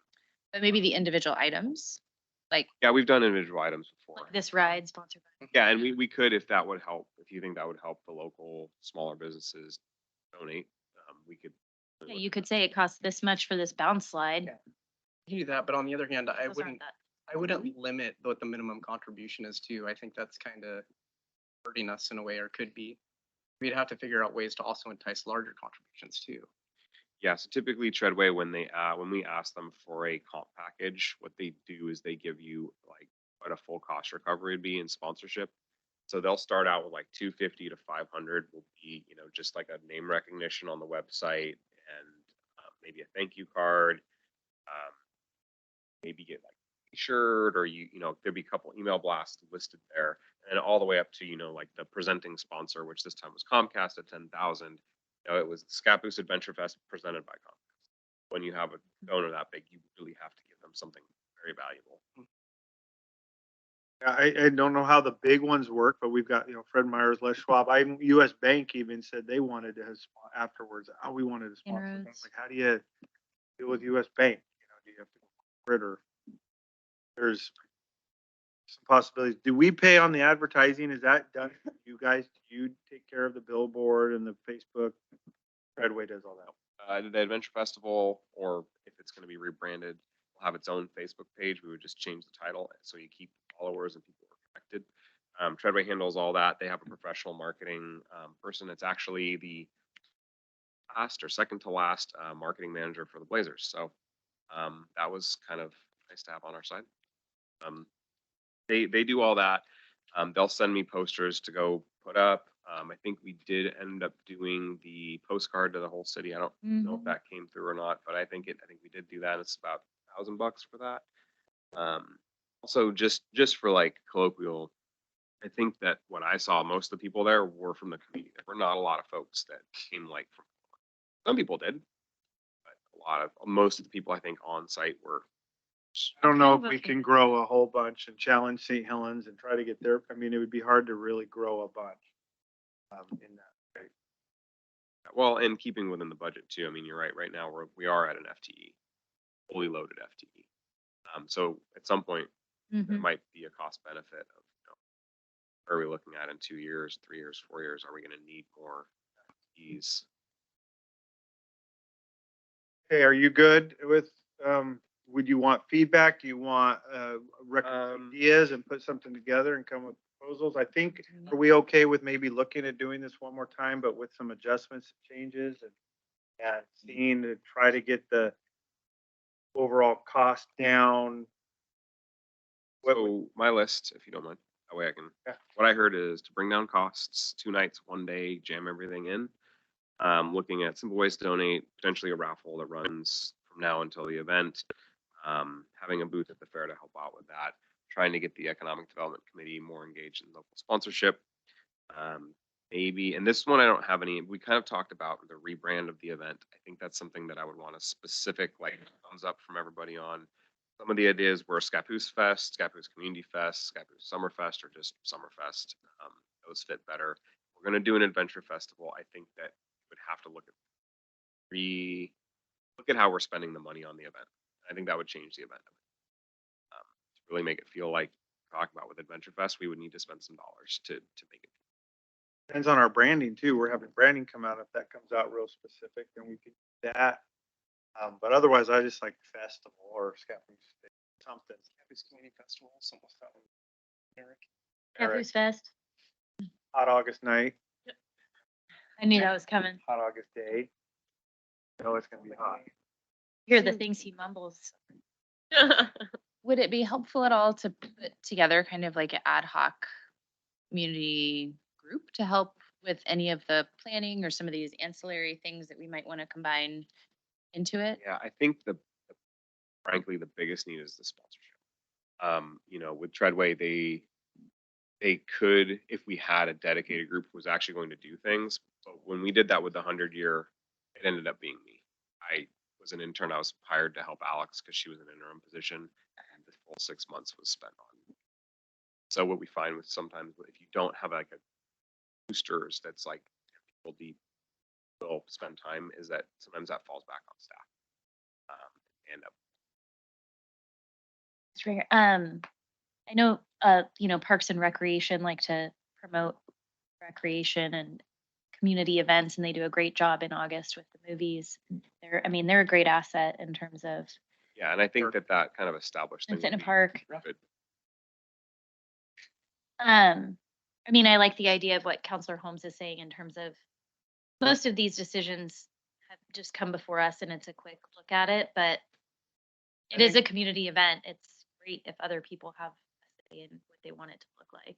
I would look at a EDC and parks and see which one is willing to put in the effort to help with the Both. fundraising and put it at ad hoc group. They could each come up with a few people within their group to head the fundraising. And I mean, we would definitely leverage them for like posting flyers and cleaning up trash and, you know, filling up the booths, the spaces, because we had some struggles with the inflatables. Contract said we only needed one person for this one and one person for that one. Well, the owner of the company came by and was like, well, if you want to rent from us again, you'll need one for everyone shift. So Like a watcher person. yeah, so that was something we had to deal with in the middle of the event. So things like that. But not I mean, really a in lot. terms of the feel of, I mean, I think we're hearing a lot of Summerfest, Community Fest. So whenever their next meetings are, just say, this is what council's thinking. If you have any input, we'd love to hear it now before we move forward on. If you could add it to their next agendas. And yeah, sure. And when you say input, Like in general, they thought it should be called Scappoose Fest. In general, but- they thought it should be called this. In general, they think it should stay Adventure Fest. So now we're going this track. Or get rid of the adventure and so now it's just you know what I mean? Like, is it really worth doing a parade? Because then these kind of volunteers in the community club and all these people are going to have to figure out how to get the parade going. Like, is that even of interest? Yeah, people want it, but do they want to do it? so do you want me to do that and then bring back results? That would be the first meeting in November. Yes, please. Onto the, Sorry, that felt bossy. Is that okay? Like, That's great. Get, You are council president. we just need to, just do it. there's so you know? many different ways we can do it. Good. La Friends is hitting bedtime, so we got to move. Oh, yeah. Oh, no, this next one. Forgot. Okay, we're on to the fun part, short part, personnel policy handbook update. Business City Manager Isaac Butman and Attorney Driscoll. So, I'm gonna approach this one slightly different, taking Councilor Miller's comment was reflective of the council, which is if it's red, why are we really looking at it? Because we can't really touch it. We trust our Touch legal counsel to make sure we know. Reggie's home on the. So I did not change the staff report at all. I did kind of list out the large changes there. I'm gonna kind of stop on the green ones because they are new for some of the things like accrual rates, longevity, things like that. We did kind of preview that with you when we were approving the AFSCME CBA. The city manager had said something along the lines of, well, we'd like to match this to staff. We'll bring that back. So that's kind of where we're at. First thing I want to address really quick is I had sent out, and you should have a paper called Personnel Policy Handbook, Additional Language. This is just the section on remote work. So we have not had a section on that before. That got put together at the end of last week. We don't really have a lot of folks who do that normally. We actually don't have anybody that does that normally, but we have found that it's helpful, especially if people think they're getting sick, or if they're on vacation, we need them to try and chime in, or if, maybe they're just like, I have this thing come up, I can work from home, but we have a world where that's a possibility now, where folks can work part days remote, or if I have a training in Wilsonville in the morning or in the afternoon, I can not have to spend that extra time commuting. I can just go to work. And so having a policy like this is kind of looking forward at what the reality of it's going to be in the future, which is there's going to be some work. So this language was put together between some language that Ashley sent us and then some language for the definitions for eligibility, how we get to employees who might be eligible for remote work. I don't think we're conceiving of actual full remote work positions at this point, or the incidentals. So, if somebody in my family tests positive, probably shouldn't come to the office till I know. Fine, I have a laptop, I can work from home. My work is mostly on email. I bring enough work with me that I can do that if needed. But there's no guidance, so I'm kind of operating in this area where I know what I should be doing, but maybe we should have some policy around that. Anybody have any questions about this particular set of language? Would this be mostly yellow or green? This would be green. Well, It's green. it's green. It's green. I think it should be yellow. I think it should be in the category of we really need this. Oh, 100%. It's worthy. But in terms of the actual language, there's not really any kind of law because we have to abide by the rest of the handbook anyways for discrimination and how we treat them for accruals and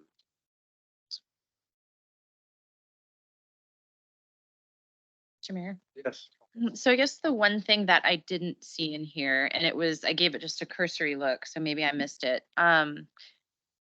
This policy doesn't seem to be, for the exceptional, like for the exception, when an instance comes up, to me, it read almost like, this could be someone's entire work status. But there really wasn't anything in there that indicated. Yeah, you're right. It is open. I mean, I think that the way we approached it was that when we hired for the associate planner or the community development director position, there was actually a question about, can this be a remote work position? And the offer was on the table to be a partial remote work, maybe 1 day a week after things got settled. That was a management decision about the person who did get hired had been here a long time. We had just transitioned to closing community development on Fridays, so there wasn't a need for extra people in the building. A lot of people who are in the job market are looking for remote work. We had a couple people apply who made it all the way through the application process, got them in for an interview, and they said, "Yeah, I'm looking for remote work. I've done this for this city or this county, fully remote." You're right; it is open-ended. I think the intention of that is to not turn this into a remote work situation. In fact, I've talked with Alex multiple times. She is not in favor of having a full remote work period. She was right on the forefront of getting us back to in-person meetings, some of our staff stuff, bringing in CIS to do on-person trainings, bringing in trainings that we'd done before and we canceled, trying to get the in-house feeling. And you're right, it is not limited. We could change the language to limit it a little bit more. But bringing this forward to you once a year brings challenges where if we did have a position that could be. Is there one place in there you could just put one statement on like temporary exception, remote work as approved by a city manager?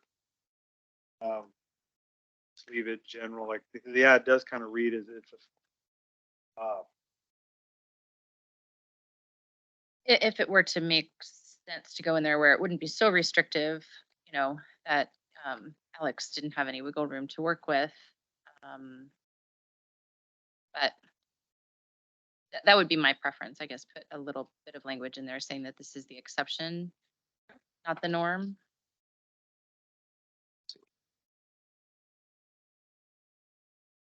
I mean, I could literally write that in there.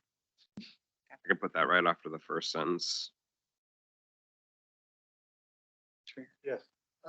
So at the last time that we discussed this, the question came up, why council reviews the employee handbook when personnel is not at the supervision, direction, whatever you want to call it, of the council. I feel like it puts us in a really awkward place. And I think if I remember correctly, Alex's comment was that she was going to check with the city attorney who handles labor and HR to kind of see what the thought was on that. I do think it's best practice for the city council to approve the personnel handbook for a variety of reasons. Some of it is that the handbook applies to the city manager. So you'd have the city manager in a place of approving policies that apply only to her. Some of these policies, very limited number of these policies, also apply to the city council. For instance, the harassment and discrimination policy applies to you. It is difficult in any situation to apply a personnel handbook to elected officials. It is even more difficult if it's a policy they haven't approved. So those are the big ones. There are also a lot of political decisions that go into the personnel handbook. Like one of the ones you guys are going to be looking at today is Juneteenth, whether or not the city recognizes Juneteenth as a holiday. I can tell you I work with jurisdictions across the state, and that has been a hot button issue the last couple of years, whether or not the jurisdiction is going to recognize it. So those sort of policy level decisions are typically made at the city council level. I would say that, I'm not sure if your process is that you guys go through all of the changes, but, typically I see it more a little bit of a high level, like the personnel handbook comes in front of the council, you review the changes, you do a staff report, and you move on. So I don't know how in-depth this process has been, but I wouldn't say it's unusual, but I would say most councils give it a little bit of a cursory look. That makes sense. Thank you. I want to pull that thread about that. Any more for next time? I know what to bring and not.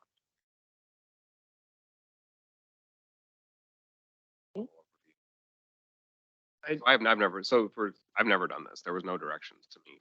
Isaac, I don't understand your question. Can you say that from the beginning? So I think that I didn't go into this understanding what you were looking for out of this. Was never taken through a process of doing the handbook. I approached the way I did, which is there's a lot of changes. Okay. And I typically tend to err on the side of here's everything. Mm-hmm. So for the next time, does council have a preference for how we finish tonight or how next year, how I bring this?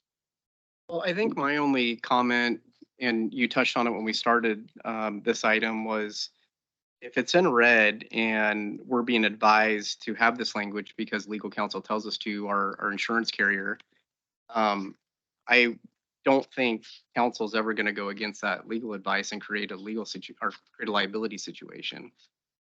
So I don't know. What does the rest of council think on this? Because I mean, I guess it's helpful for us to know if there's changes, but on the other hand, it's not open to input. I mean, I would say we bring a lot of things to you that sometimes we don't have choice on. Yeah. From the state, federal level, sometimes it's a grant or a contract. You don't really have a lot of flexibility. So my opinion is that it's included in red like you did, and like you said earlier, it's in here, but we don't verbally talk about it. It's up to each counselor's, up to each counselor, sorry, that they go through and read this, because again, it's in red. It's not something that we really can change for legal reasons, for liability reasons. And then we just stick to the green and yellow content that has a little more wiggle room that we discuss in meeting here. Yes. And just to clarify, are you talking about red words or like the red section?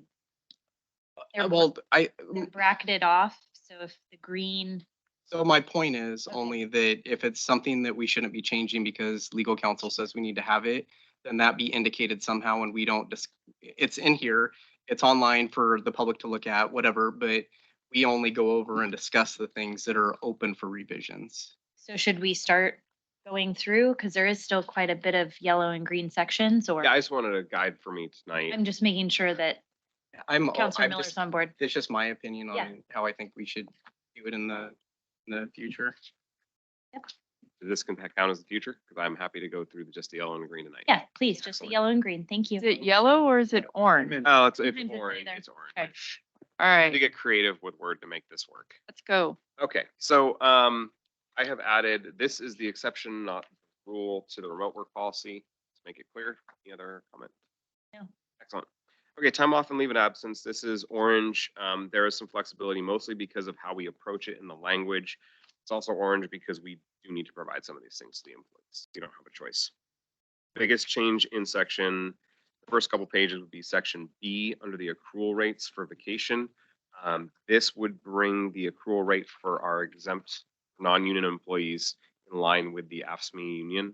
We had talked about this earlier. It's much easier from a payroll perspective and from an equity perspective when dealing with different employees in such a work environment where everybody kind of is getting the same kind of benefit. That way you're kind of, you're kind of avoiding they get this, I don't get this. So may I clarify on, Yes. okay, so just making sure I understand correctly, you're going off of what the CBA says for one group and you're just applying that to everybody that's not in a CBA to make it fair. And we Okay. typically try to align those languages. It makes it easier to handle them because we only have one person that deals with AFSCME and FOP and our non-union. I thought I understood, and you confirmed that. Thank you. The biggest change would be for our newest employees right now. If you're an exempt employee, non-union exempt, start accruing vacation at 3.34 hours a month. That gives you your first year of employment, 40 hours by the time you've worked here 12 months. That's low. You basically can't take a vacation. Every other union group gets that. So that's the biggest change, would be that jump from 3.34 to 8. The other adjustments are pretty small in terms of the vacation accrual rate. We added a different metric for calculating vacation for part-time. So it's based off of the amount of hours they work relative to 40. So if it's 20, they get half, 10, they get a quarter. That's pretty standard. We added language on page 127, pretty big section right above section C about the instances in which you could leave employment but not take a vacation payout. Mhm. Before the language was open, you could commit a felony and you get your vacation paid out. Yeah. That might not be something that thought you probably wouldn't want to pay it out. So are these retroactive then? Or are they only from the date forward that it's, okay. They're not grandfathered in. Sometimes we learn along the way. That's why there's a lot of red in Sadly. here. Vacation buyback, we clarified some language. Something very serious. That is a completely optional program. It's in there just to recognize that salaried employees don't always have the easiest of time taking vacations, especially here. A lot of times we're the only person that does one function. So if something needs doing, you typically do it. So this is kind of recognition that sick leave is almost completely rewritten. There is a little bit of flexibility with our accrual rate. I think that we do more than the minimum required. So that we really elaborated on the use of sick leave to purposes it can be used for. This change anything with the union group? Unless something is not talked about in the CBA. So the CBA controls, if it's not mentioned in the CBA, then we turn to this document. So they do have language about sick time in there. Their contract. Some of this language will, but it's not really going to be about, wouldn't be about pay rates. It wouldn't really be about accruals. It wouldn't be about vacation buyback program, doesn't apply to them. Sections that do are going to be things like leave, ground workers comp. There's a lot more description about that. Moving on, page 133, as Ashley mentioned, big change here is Juneteenth. We did extend that to the union. This is another one of those areas that we would be wanting to extend towards standard staff, standard but non-union staff. It's really the only change. We described a little bit better about how we calculate Christmas Eve, Christmas Day holidays. Garrity. Mr. Mayor, just point of clarity, we're just doing a review. This is a work session. This is just, okay. Thank you. So as you were making comments, I am taking them back in. Gotcha. The family medical leave section, completely rewritten. Don't really have a lot of choice. That one's pretty I was prescriptive. gonna say one.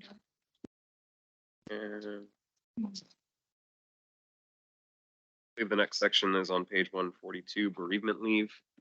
What's Really different than optional. before? What's different than before? On Bereavement, I mean, yeah, so bereavement used to be pretty small. Yeah. We just offered 3 days off if you had a bereavement leave. This one's a lot more flexible, a lot more recognizing the impacts on the family of the family unit. Previously, this was really only extended to, I believe it was full-time employees. Now this talks about how if you're a temporary employee, you know, might not qualify for the actual 3 days of bereavement. You can still have bereavement leave. You just don't get paid. That would have. I'm just kind of expanding that bereavement program to benefit to be able to have a little more flexibility. You don't always need it 3 days right after, but sometimes maybe you need it weeks in the future when Sure. there's a few. One of the things we did in here generally too is we redescribed family member. There's a lot of different ways that's configured. So we did come up with a description that we think is more appropriate. We're gonna put that through. So that's employee, spouse, domestic partner, child, parent, parent-in-law, grandparent, grandchild, aunt, uncle, cousin, sibling, legally adopted relative of the same designation or the same relations of a domestic partner or spouse, I think is the current language. There's a much more eloquent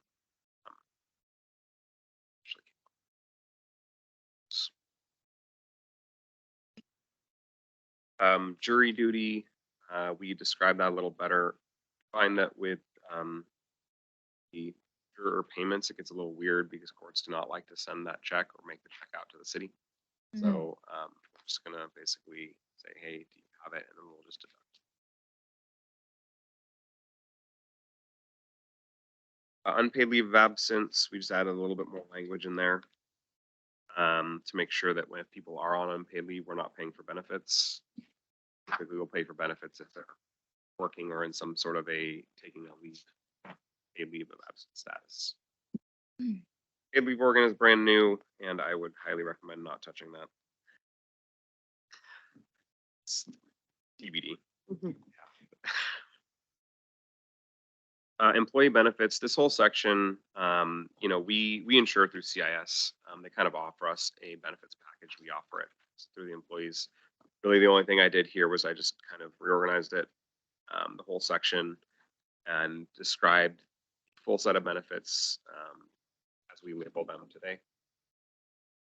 The language from PERS is a CIS edition. The deferred comp is something we choose to offer. We don't have to, but this is due. And the safety program stuff, that is CIS basically required value and so much.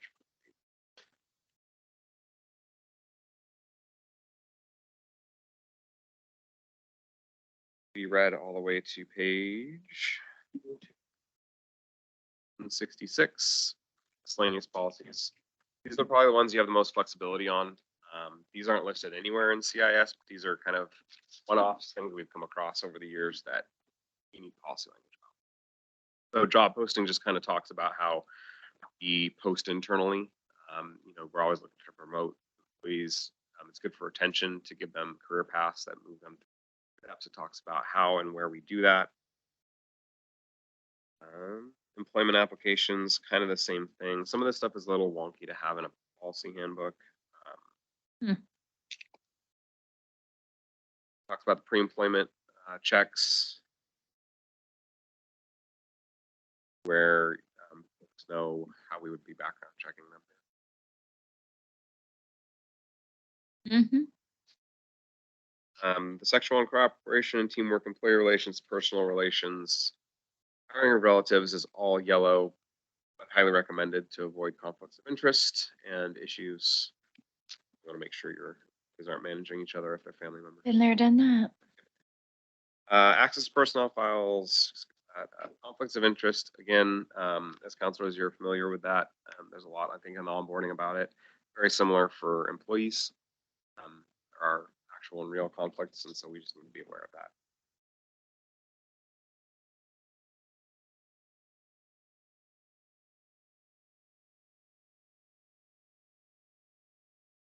'77 cellular devices. We did recently write this section. I kind of updated it to use current vernacular and describe less each individual type of device, but more all kinds of devices that could come in the future. I don't think Google Glass is on here, but it might be something somebody uses. I don't really know. But tried to also cut out some of the extra words so it's a little more readable, easier to digest. Is that what they're using for the term as cellular devices? They were, yeah. I think I changed it to, I defined it and then I just call them devices in general. Because again, like Google Glass, who knows? You didn't even think Google Glass would be a thing 10 years ago or 5 years ago, and have glasses that stuff. Then would you change the title from section and say cellular devices to just devices? Be like, Devices. yeah, maybe like mobile electronic Yes. devices, Communication devices. communication. Communication devices. It's mobile devices. That's what it's commonly referred to as. Yeah, but it says laptop. Yeah, that's mobile. I don't want Maybe people mobile watching / Netflix communication. on their iPod.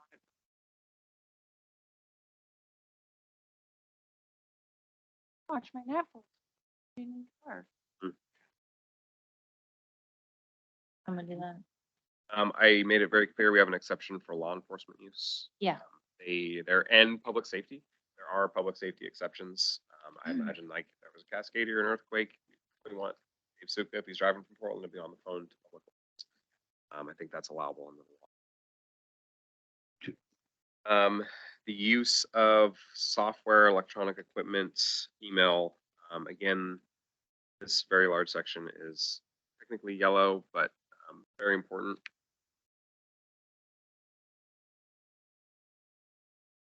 Social media, There's couple of changes. So there's a weird section in here that when you have in the past, when you had a Facebook account for an organization, it was actually an account, and it actually had, Mr. Mayor, Yes. I make a motion that we extend our meeting past 9 o'clock. Motion to extend the meeting past 9. Is there any seconds? Second. Second by Miller. Any question? All those, Can I please take a moment to use the restroom? you may. Do I have to stop our session to No. do that? Just go. All those in Thank you. favor state by saying aye. Aye. Aye. Opposed? You gotta pass a motion for you to use the restroom. Hold on. And what I was saying too, like on this, we have anything in this kind of follows counselors too, or cellular devices supplied by the city and social media. In this part of it, I don't know what's in our code necessarily, but we go by this as well. So I do not think that the social media, the cell phone policy would not apply to you guys as counselors cell use, Mike, because they have cell phones. in the city. And they're open to, open public records, those type of things. Like, Well, you have to follow the public records laws, that's also. Yeah, but I think a lot of this wouldn't though. that it wouldn't apply to them. Yeah, it's like not using it during workout. I mean, those type of things.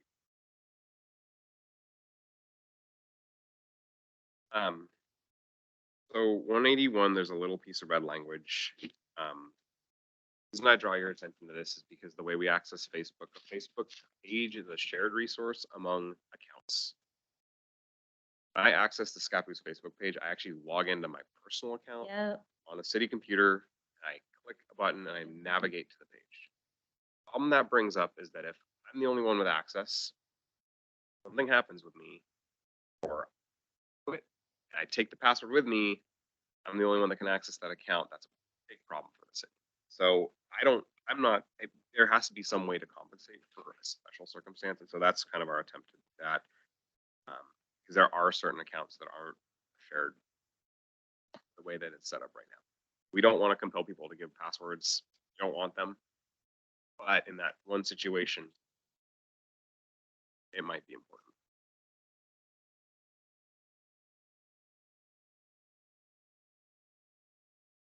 And it goes on. This was just written by people, I think a year and a half ago or so. So it's pretty updated. Very minimal changes. Twitter is now X. Conduct, 187. Again, could change that. Not recommended to on our employees, on the job and off the job if they might represent the city themselves in ways that it's in a good way. Outside employment, again, you can change that if you want to, but important. It's a long meetings, you'll get built up. No, you won't.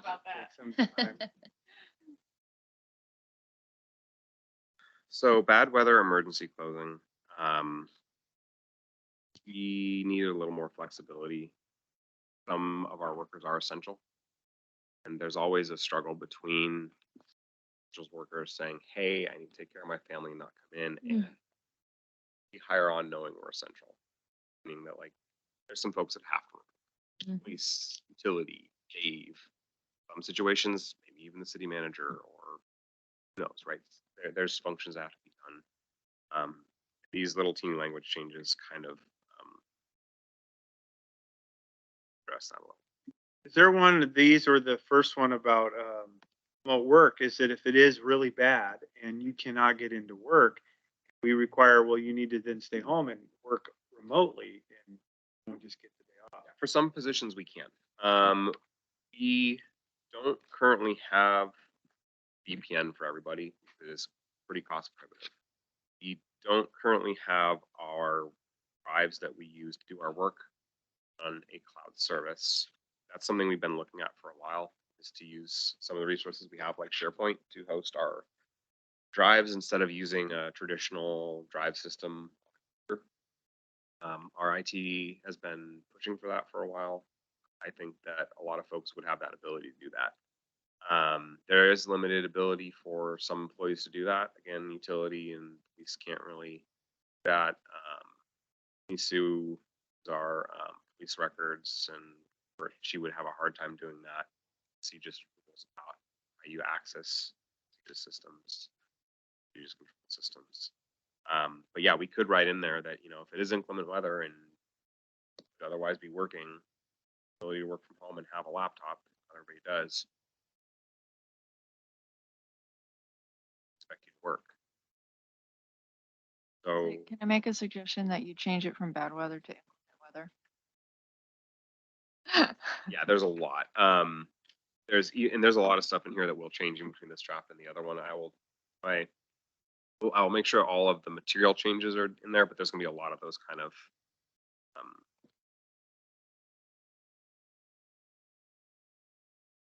You guys have been reading this day in and day out.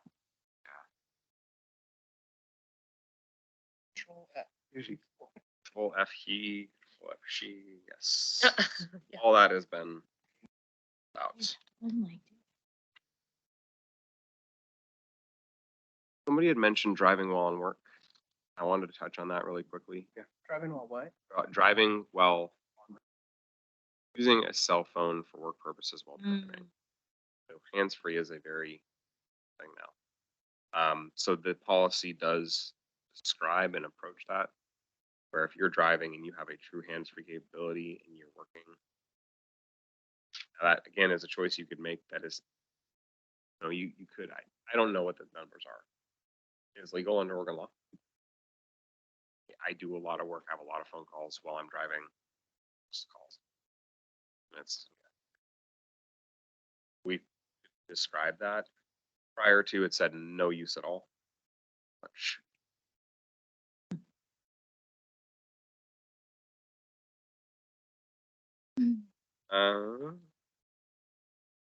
city credit cards. Talked with Carol, and we decided that a policy handbook is a weird place to put things like credit card limits and describing who could access them. You know, that stuff changes too quickly.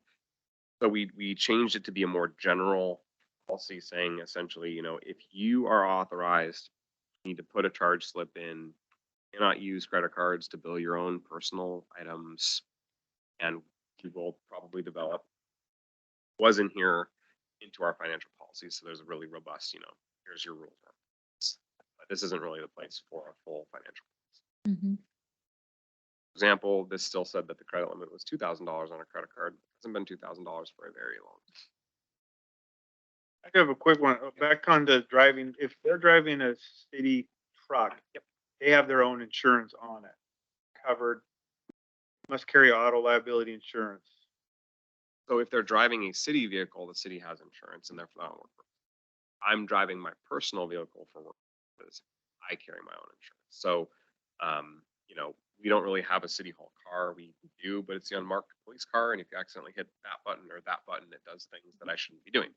So it's not always available. We do use it for other purposes in policing. So, you know, if I've got a meeting in St. Helens or Senior Center, or I need to make a trip to Goodwill to drop off an old computer or something. If they're driving a Scappoose City truck and get a speeding ticket, will that go against their insurance? Yeah, it'll go against the person that was speeding up. Yeah, and there's actually some pretty strong language about that. If you get in an accident at all, you're supposed to stop everything, call your supervisor. You have to call the police and get a police report. I mean, it's pretty. My car was actually backed into by a city truck. It was parked. I was inside, and everything stopped. They literally called it in. LT walks out with his gear, full police report just for a teeny tiny thing. We have some pretty strict policy language. We don't want, you know, somebody driving through the neighborhood and get a car and just take off. I don't not go very well. Educational assistance. This the way it was written before was pretty open-ended. There were no dollar amounts in here. Just basically could have made the argument the city of Scappoose would have had to fund somebody's whole education. So we're changing this to be a little more restrictive, but still reasonable. So we're putting some dollar amounts per year, dollar amounts per employee, you know, describing how how it can be accessed better to employees so they know what to expect instead of writing a blank check. So the current way that it's written is that you get reimbursed. You have to get, I believe it's a B or better in the course. Of course, it has to be related to your work at the city time, and you can get up to 2,500 a year or 5,000.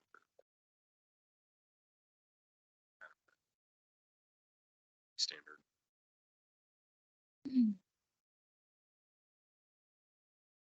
Longevity 196, brand new program. This is directly from the AFSCME agreement. Use the same exact language. We offered that to this actually existed in the police agreement FOP. It's been in there for a while. AFSCME asked for that to be in. We went through negotiations. This went and stayed in there. It's a nice way to recognize employees who have exceeded the cap on their step. So at some point, you could have employees been here 10, 15 years and never had any kind of bump to their wages because they're stepped out. This is a way to say, hey, you've been here a really long time. We value you a little bit extra. Can I ask how this works? So I hit 10 years. So between 10 and 15 years, every month I get $50. Yes. And when I hit 15 years, I get 100. I hit 20, I get. So it is standard across. A lot of cities do this. Like- Yeah, it's to keep retention. Yeah, Incredibly common in union contract. very common in unions. I think we need to take that into consideration when you look at the budgets and contracts that is built. And it just is on their normal pay. An added 100 a month. So I know we did budget for it. Alex did look before she even brought these, we were talking about the CBA changes. She knew that a lot of times we try to align everything. When we were looking at the math, at the whole, we said, okay, what would it be like if the whole city had this budgeted for that? We do have a lot of people who've been here for 20 years. Well, not a lot. We've had quite a few people who've been here for more than 15. Quite a few people have been here for more than 10, and they haven't had beyond COLA, they haven't had any kind of recognition of their time. And so what I hear is that they say, well, I've spent a lot of time here. I don't feel like the city's necessarily recognized. So this is a way where relatively low dollar amount have a pretty high impact. For example, I think we have employees over 20 years. I think only one of them is non-union. So the other ones are already getting this, so it's pretty low.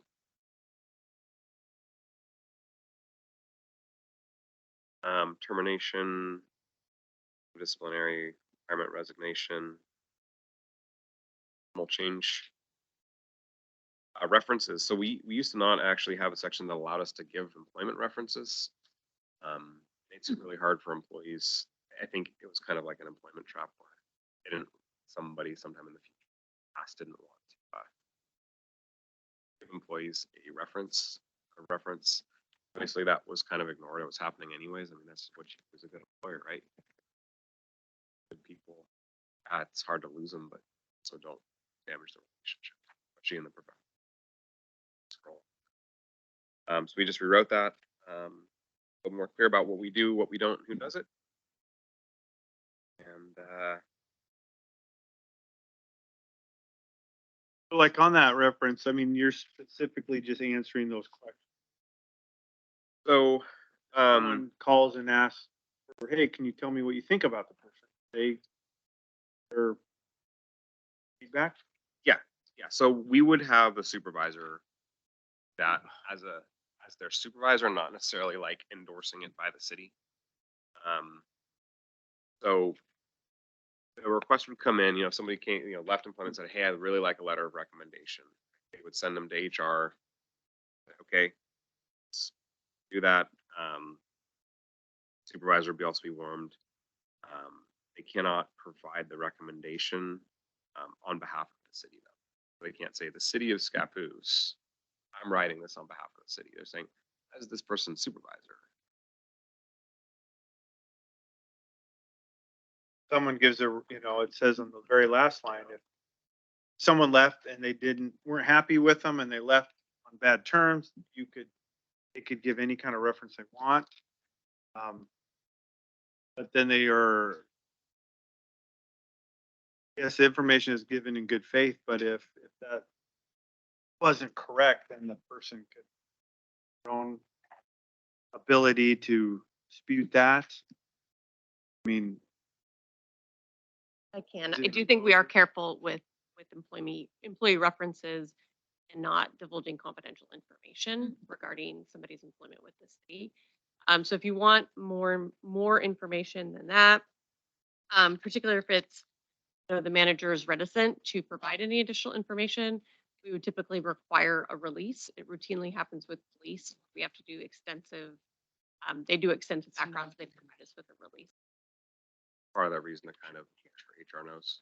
I will tell you that I, on all kinds, actually, sometimes I'll go to Alex, like, hey, do we need Ashley on this one? Do you know something I don't? We don't really silo that HR function. It's very collaborative, very conscious about creating risk, not creating risk. A lot of times when all you're willing to give, I think everybody knows, is those items on the Yeah. list. They hear you loud and clear, and you don't need to provide much information.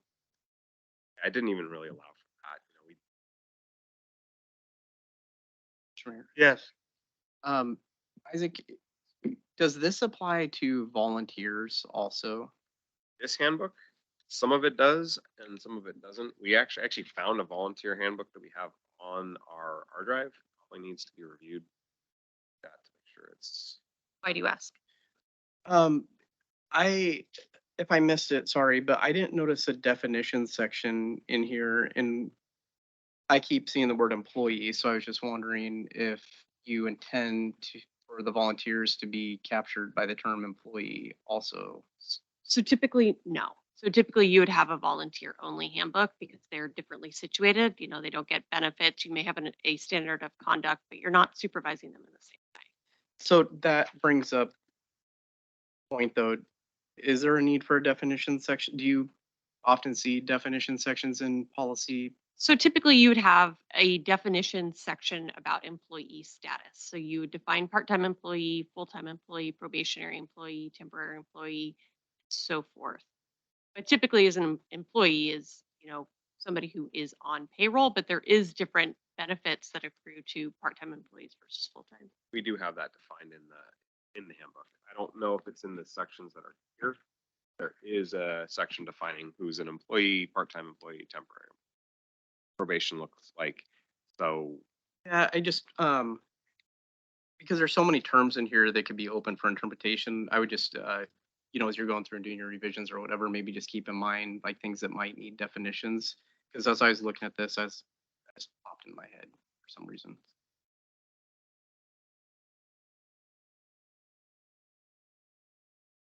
for comment specific general. Alex, in talking to Alex today, we do have to review this every year, but sometimes there's very little. And it kind of depends on the updates that the state makes. They might be waiting for 13 months, 14 months to get their updates. So it'll take us time, but typically we're going to look at this about every year or so, but maybe not in this deep. A lot of So this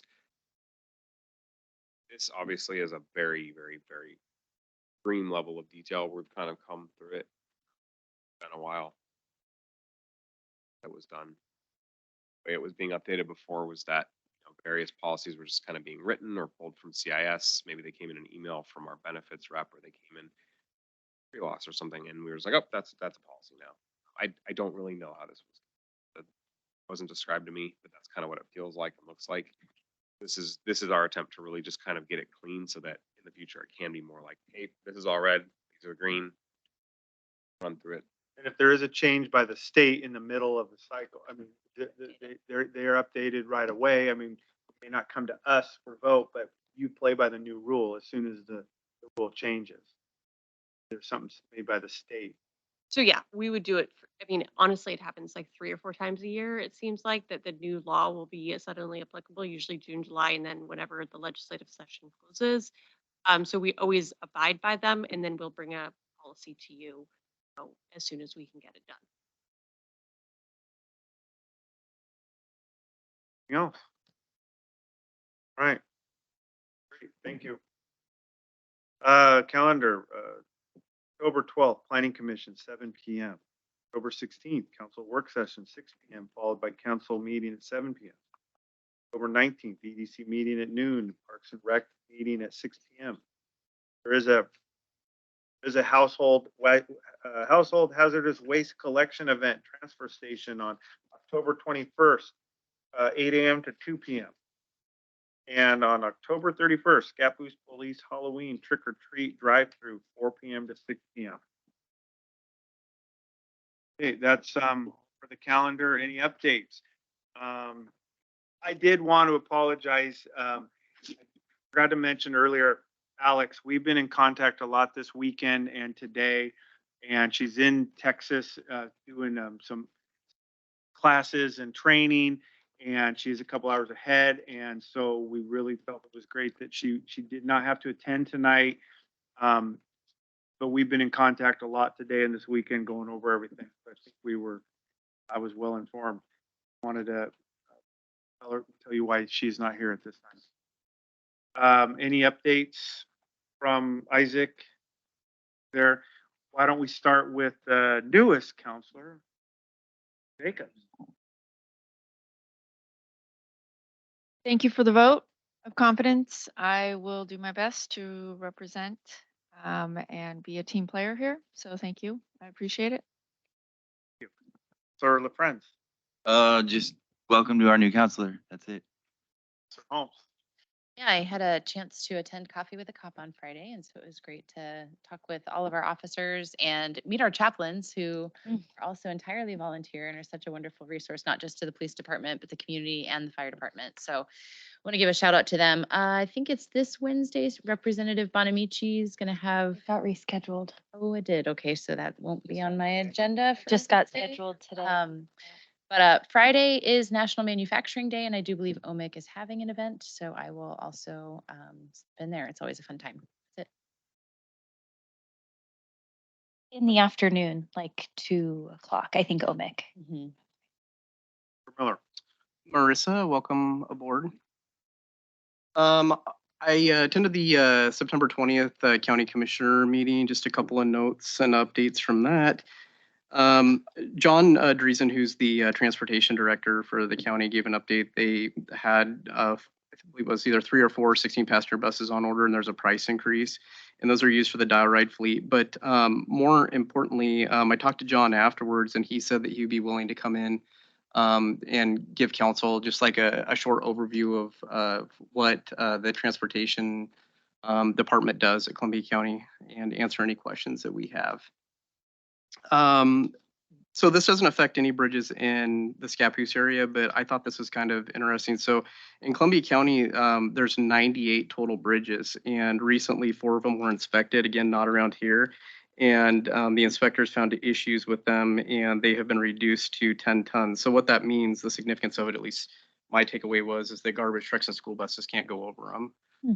But again, they're nothing around Scappoose, mostly all in North County. But I thought it was really interesting that there's 98 bridges that Columbia County Public Works takes care of. Yeah. Okay. That's it. Council President Bryson. I wanted to give a shout out to the chief who has been controlling traffic at Otto Peterson in the morning. Staff was having issues and we did some connecting and he stepped right in, which was great. There is a school board meeting next Monday, and I'll be making a public comment as the liaison between the council and the school district about the resolution that we passed and just reading the resolution that was passed. There are 2 bond informational nights coming up before the election. They're being held at PCC OMIC off Wagner Court. The first one is Thursday, October 19th at 5 p.m. And the second bond info night is Thursday, November 2nd at 5 p.m. And it's an opportunity for them to share details and facts about the bond and then providing space for discussion and questions afterwards. I wanted to thank John, Ty, and Marissa for their willingness to be engaged in service for our community, and congratulations to Councilor Jacobs. Thank you. I wanted to echo that. I appreciate the 3 of you applying and And congratulations to Counselor Jacobs. I'm really looking forward to moving forward with council. And I was gone all last week and next week, so I don't really have anything else to report. So appreciate it. Thank you, and meeting adjourned.